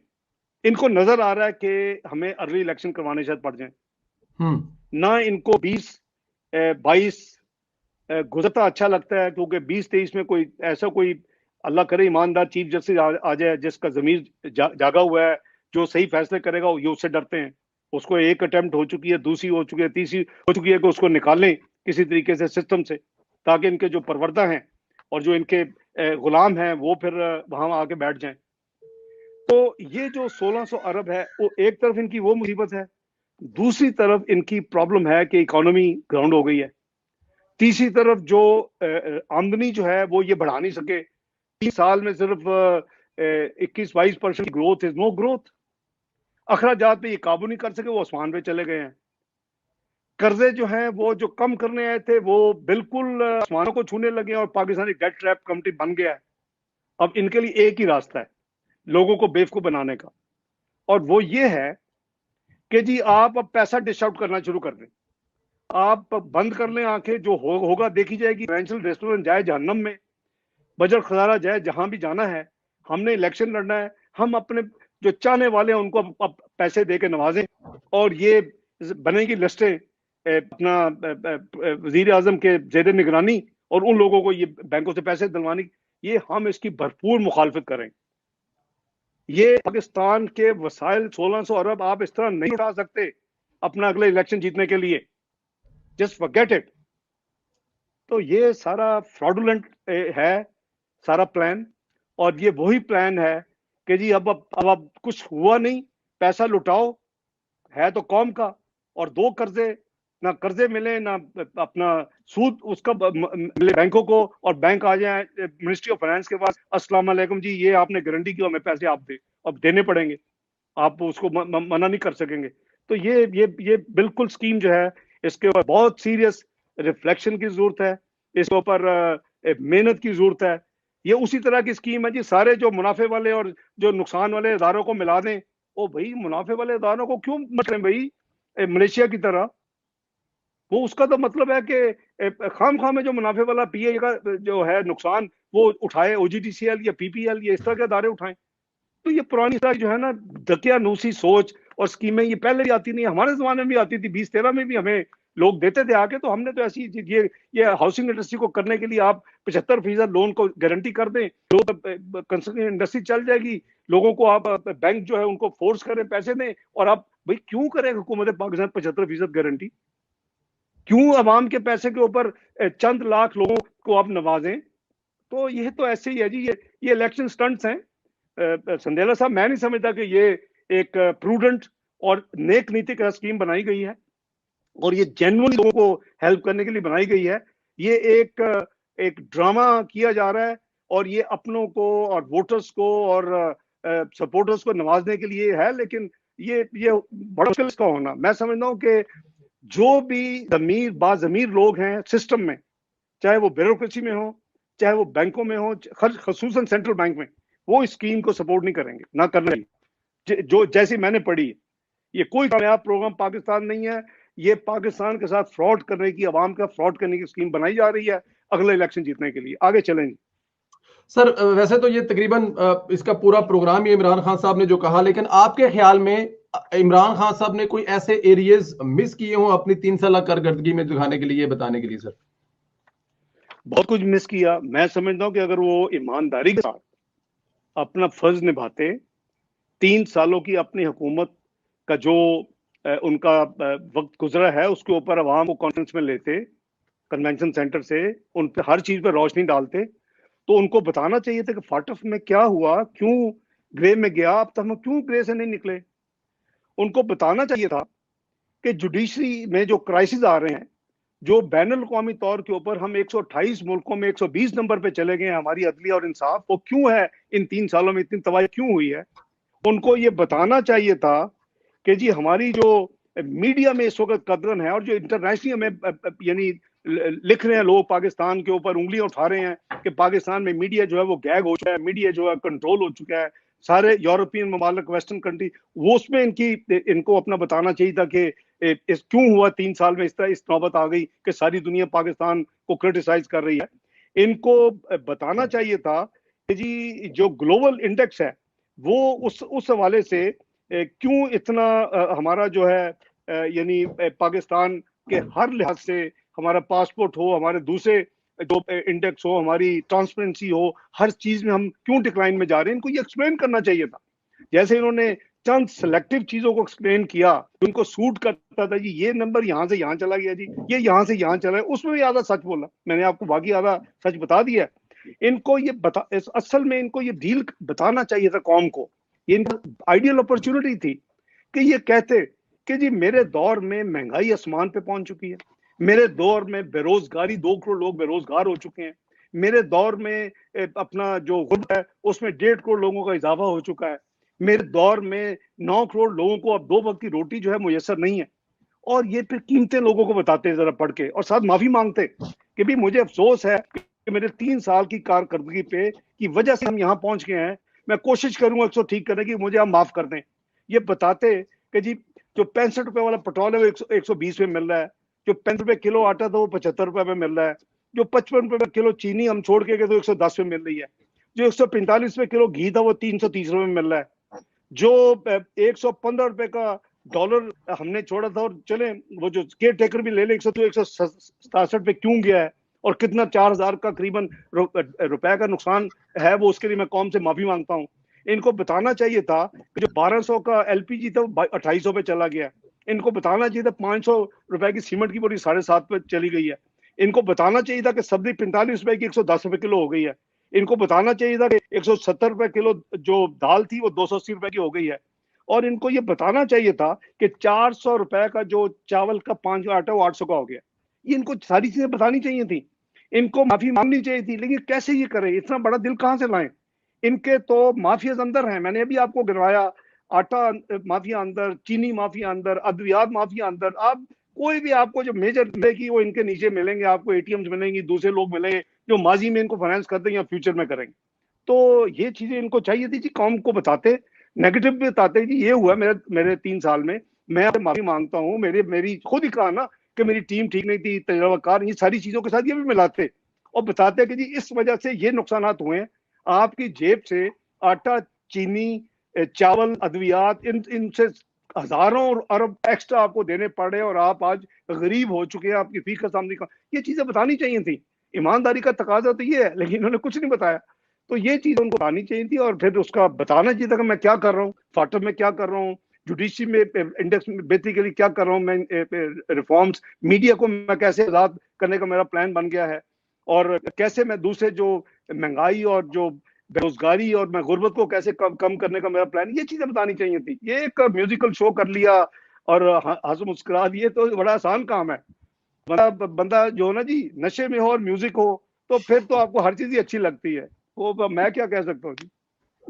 वो ऐसे बताते हैं जी कि काफी टाइम हो गया जी, काफी टाइम हो गया, 90 मिनट प्रोग्राम जब प्रोग्राम काफी लंबा हो गया, हमारा प्रोग्राम खत्म हो गया, लेकिन आप ठीक फरमा रहे हैं। वो फरमाते ये हैं कि इस्लामाबाद जो है वो एशिया का सेफ तरीन शहर है, लेकिन ये नहीं बताते कि टोटल 8 हैं, 8वें में से 6ठे नंबर पे आता है। ये भी कहते हैं कि सबसे सस्ता मुल्क दुनिया में रहने के लिए पाकिस्तान है, लेकिन ये बताते नहीं कि पैसे आने कहां से। सर प्रोग्राम खत्म हो गया, अगर मैं लाइटर मूड में 2 सवाल ले सकूं, बिल्कुल लाइटर मूड में। इमरान खान ने दौरान तकरीब ये भी कहा कि ये जो मैं फिगर दे रहा हूं ये मैं फिगर दे रहा हूं, इसाक डार के फिगर नहीं है। सर इस पर क्या कहेंगे लाइटर मूड में? सर इसमें मैं संजना सर क्या कमेंट करूं, वो बात यह है कि इमरान न्याजी साहब के नर्व्स पे नवाज शरीफ और इसाक डार छा चुका है। ये 2 लोग हैं, वो इनका कोई भी, ये इनकी सबकॉन्शियस में है कि इनका कोई भी इवेंट हो, जब तक ये 2 लोगों को याद ना कर ले, इनकी वो इवेंट, इनकी वो तकरीर, इनका वो फंक्शन मुकम्मल नहीं होता। आप इस फंक्शन को देखें कि बिस्मिल्लाहिर्रहमानिर्रहीम कहने से पहले, यानी आप एक नेशनल इवेंट कर रहे हैं कौम को बताने के लिए कि 3 साल में मैंने क्या क्या किया और मुल्क किधर खड़ा है और मेरी क्या परफॉर्मेंस है, और आप शरीफ फैमिली से शुरू हो रहे हैं। फिर आपको ख्याल आता है कि मैंने बिस्मिल्लाहिर्रहमानिर्रहीम पढ़ी नहीं, फिर आप उधर चले जाते हैं। तो बात यह है कि ये इनके सबकॉन्शियस में है, एक मियां नवाज शरीफ साहब का नाम और एक इसहाक डार का, और इनका जैसे मैंने कोई इवेंट मुकम्मल नहीं होता जब तक वो बात ना कर लें। हमारे जो इनके करीबी जराए, वो जाहिर है कि जो करीबी जराए होते हैं ना, वो कुछ फ्यूचर भी देख के थोड़ी बहुत इंफॉर्मेशन पास करते रहते हैं, तो उनको पता होता है कि जी टाइम तो बदलना है, तो हम भी थोड़ा कोई राब्ता रखें।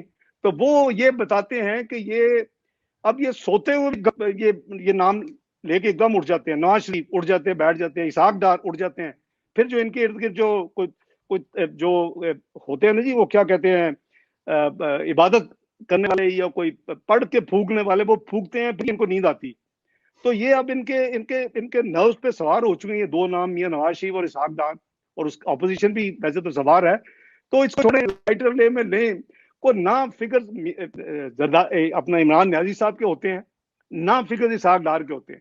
ये जितने फिगर उन्होंने कोट किए हैं, ये चाहे वो टैक्स के ले लें, आप रिजर्व्स के ले लें, करंट अकाउंट डेफिसिट के ले लें, आप जो मैंने कोट किए हैं आपकी कीमतों के फिगर, जो खुर्दोनोश की एशिया जो हैं, जो खाने पीने वाली चीजों के, ये तमाम फिगर जो हैं वो सरकारी अदारों में हैं। आपके जितने इन्होंने फिगर्स कोट किए हैं, ये वो स्टेट बैंक के हैं या वो इकोनॉमिक डिवीजन के होंगे। जो ये स्टैटिस डाटा है वो आपका पाकिस्तान ब्यूरो स्टडी से होगा, जो ऑटोनोमस बॉडी है। तो ये चीजें जो है, ये नाम इसहाक डार के फिगर होते हैं, ये होंगे, ये एक डॉक्यूमेंटेड, सारी सिर्फ पाकिस्तान में नहीं है, ये डॉक्यूमेंटेड तमाम रिकॉर्ड दुनिया के मुख्तलिफ इंटरनेशनल फाइनेंशियल इंस्टीट्यूशन में मौजूद है, और ये उसको टेम्पर भी करना चाहिए, नहीं कर सकते। तो ये कहना कि जी ये फिगर इसहाक डार के नहीं है, ये मेरे फिगर हैं, ये जो भी उन्होंने कहा, तो ये उनके सब कॉन्शियस में जो उनको है ना जी मसला मियां नवाज शरीफ और मेरा, वो है। चले अब किस्मत में अगर हमने ही उनके भूत मान के उनको तंग करना है, और उनकी शायद किसी दिन डर के वो सीधे ही हो जाए, अल्लाह करे उनके सीधे रास्ते पे। अभी तक तो कोई तवक्को नहीं है, जो कुछ इनके हालात है 3 साल के। तो इनका करीबी जराए ने बताया कि आजकल ये सोए एकदम, वो कहते हैं हड़बड़ा के उठ के, हाँ जी, तो वो इनकी हालत हो चुकी है। ये दो नाम लेते हैं उस तरह ही। बिल्कुल ठीक है sir, thank you very much. लेकिन चले सर, अब लाइटर मूड में ये पूछा है तो एक चीज और बता दें, पूरी तकरीब जो हुई वो तकरीर भी की, और हुकूमत के 3 साल में किसी चीज से मतलब के सेटिस्फाई नहीं है या समझते हैं कि, लेकिन वहां पे 2 लोग और भी थे, उनकी कारकर्दगी तो मुतमईन है, एक अताउल्लाह खान ईसा खिलवी और एक अबरारुल हक साहब, उनकी तो कारकर्दगी ठीक थी सर। जी बिल्कुल अच्छी थी जी, बड़ी फरमाइशी कारकर्दगी अच्छी थी। उनको जो कहा गया था उसको तो जाहिर है वो ठीक है जी, वो इंटरव्यू भी अच्छा था। ये मैंने जैसे कहा जी, अपना नशा और म्यूजिक, उसमें तो कुछ भी फिर आप जो माहौल बनता है वो अल्लाह खैर करे। तो बहरहाल बहुत शुक्रिया आपका, थैंक यू संदेला साहब, thank you very much sir, आपका शुक्रिया सर, बहुत शुक्रिया, अपना ख्याल रखें, बहुत शुक्रिया सर, खुदा हाफिज़। आप भी अल्लाह हाफिज़। इसहाक डार साहब हमारे साथ है, वो कहते हैं जी फिगर ना मेरे होते हैं और ना ही फिगर ये होते हैं ना, ये इमरान खान साहब के होते हैं, ये बड़े ऑथेंटिक होते हैं, ये आधारों के होते हैं, ये हर चीज रजिस्टर्ड होती है, उसको जुटलाया नहीं जा सकता। अगर मैं आज कुछ कह रहा हूं तो वो जो मैं कह रहा हूं वो एक जगह पे लिखा होगा, किसी अदारे के होंगे, चाहे वो यूएन के, चाहे वो यूनाइटेड नेशन के हैं, IMF के हैं, या पाकिस्तान के स्टेट बैंक के हैं, तो वो उसको कोई जुटला नहीं सकता। तो इमरान खान साहब जो कहते हैं, उनको को कहता है तो वो आगे कह देते हैं, इसके अलावा वो कुछ नहीं होता। इसके अलावा उन्होंने एक एक चीज का जवाब दिया। हमने कोशिश की कि इमरान खान साहब की पूरी तकरीर में जो उन्होंने दावे किए थे वो स्टेप बाय स्टेप इसहाक डार साहब से पूछें कि वो दावे किस हद तक ठीक है, कर्जा कितना था जब PMLN की हुकूमत गई थी, या पाकिस्तान से टोटल कर्जा कितना था, अब कर्जा कितना है, कम कितना हुआ, ज्यादा कितना हुआ है, महंगाई कितनी हुई। ये बहुत सारी बातें थी जो हमने इसहाक डार साहब से पूछी हैं। हमने कोशिश की है कि तमाम वो जो हकायक हैं, जो असल बात है, वो आपके सामने लाया जाए। अब फैसला जो है वो डेफिनेट आप लोगों ने करना, जैसे कि इसहाक डार साहब ने एंड में हमें ये बात बताई है कि फैसला बड़ा आसान है करना। आप एक एक चीज वो बता रहे हैं कि कहाँ कहाँ क्या चीज बड़ी होती है, किस किस अदारे के पास क्या होता है, उनसे बेहतर तो फैसले अब आप लोगों से बहुत अच्छा फैसला तो कोई और कर नहीं सकता डेफिनेट। तो आज के प्रोग्राम के लिए इजाजत दिए, कल इंशाल्लाह ताला एक दूसरे प्रोग्राम के साथ हाजिर होंगे। उम्मीद करता हूं कि इसमें जो चीजें हमने डार साहब से पूछी हैं, बल्कि एंड पे हमने ये भी पूछ लिया कोई ऐसी चीजें जो मिस कर गई हैं, तो उन्होंने बड़े खौफनाक चीजें जो बताई हैं। और उन्होंने ये भी पूछा कि फौज के हवाले से, कि इमरान खान साहब कहते हैं कि फौज, उन्होंने कहा जी इमरान खान से ज्यादा फौज पर तनकीद किसने की है और पाकिस्तान मुस्लिम लीग नून से ज्यादा फौज के लिए फंड किसने दिए हैं, बजट में इजाफा किसने किया, ये भी फैसला आप खुद कर सकते हैं। दोस्तों अपना ख्याल रखें, इंशाल्लाह ताला आप लोगों से कल एक दूसरे मेहमान के साथ मुलाकात होगी। अल्लाह ताला की ज़ात आप तमाम दोस्तों को, देखने वालों को हिफ्ज़ो अमान में रखे, अच्छे कमेंट करने वाले को भी अपने हिफ्ज़ो अमान में रखे और बहुत अच्छे कमेंट करने वालों को भी हिफ्ज़ो अमान में रखे। वो भी हमारे दोस्त हैं, भाई हैं, भटके हुए हैं, जो बहुत अच्छे से मुराद मेरी आप समझ रहे हैं। अल्लाह ताला की ज़ात आपको अपने हिफ्ज़ो अमान में रखे। बहुत शुक्रिया जी, अल्लाह ताला ज़ात आप लोगों की हिफाजत करे। खुदा हाफिज़ जी। Thank you sir. तमाम सोशल मीडिया का मैं मशहूर हूँ। ये प्रोग्राम भी हमने जब शुरू किया था तो ये सिर्फ इसलिए था कि मुस्लिम लीग नून खास पर मरियम नवाज साहबा की जो आवाज है, मरियम नवाज जो है वो पाकिस्तान का मुस्तकबिल है। लोगों का दीवाना वार चाहना, लोग पीछे लगाए गए कि मियां साहब कौमी सारे वजीर इनके लगे हुए हैं, लेकिन ये मुझे नहीं चुप करा सकते इंशाल्लाह। बड़ी कमजोर है, अगर मैंने उसको पकड़ा तो वो कहीं फौत ही ना हो जाए या उसे कुछ हो ना जाए।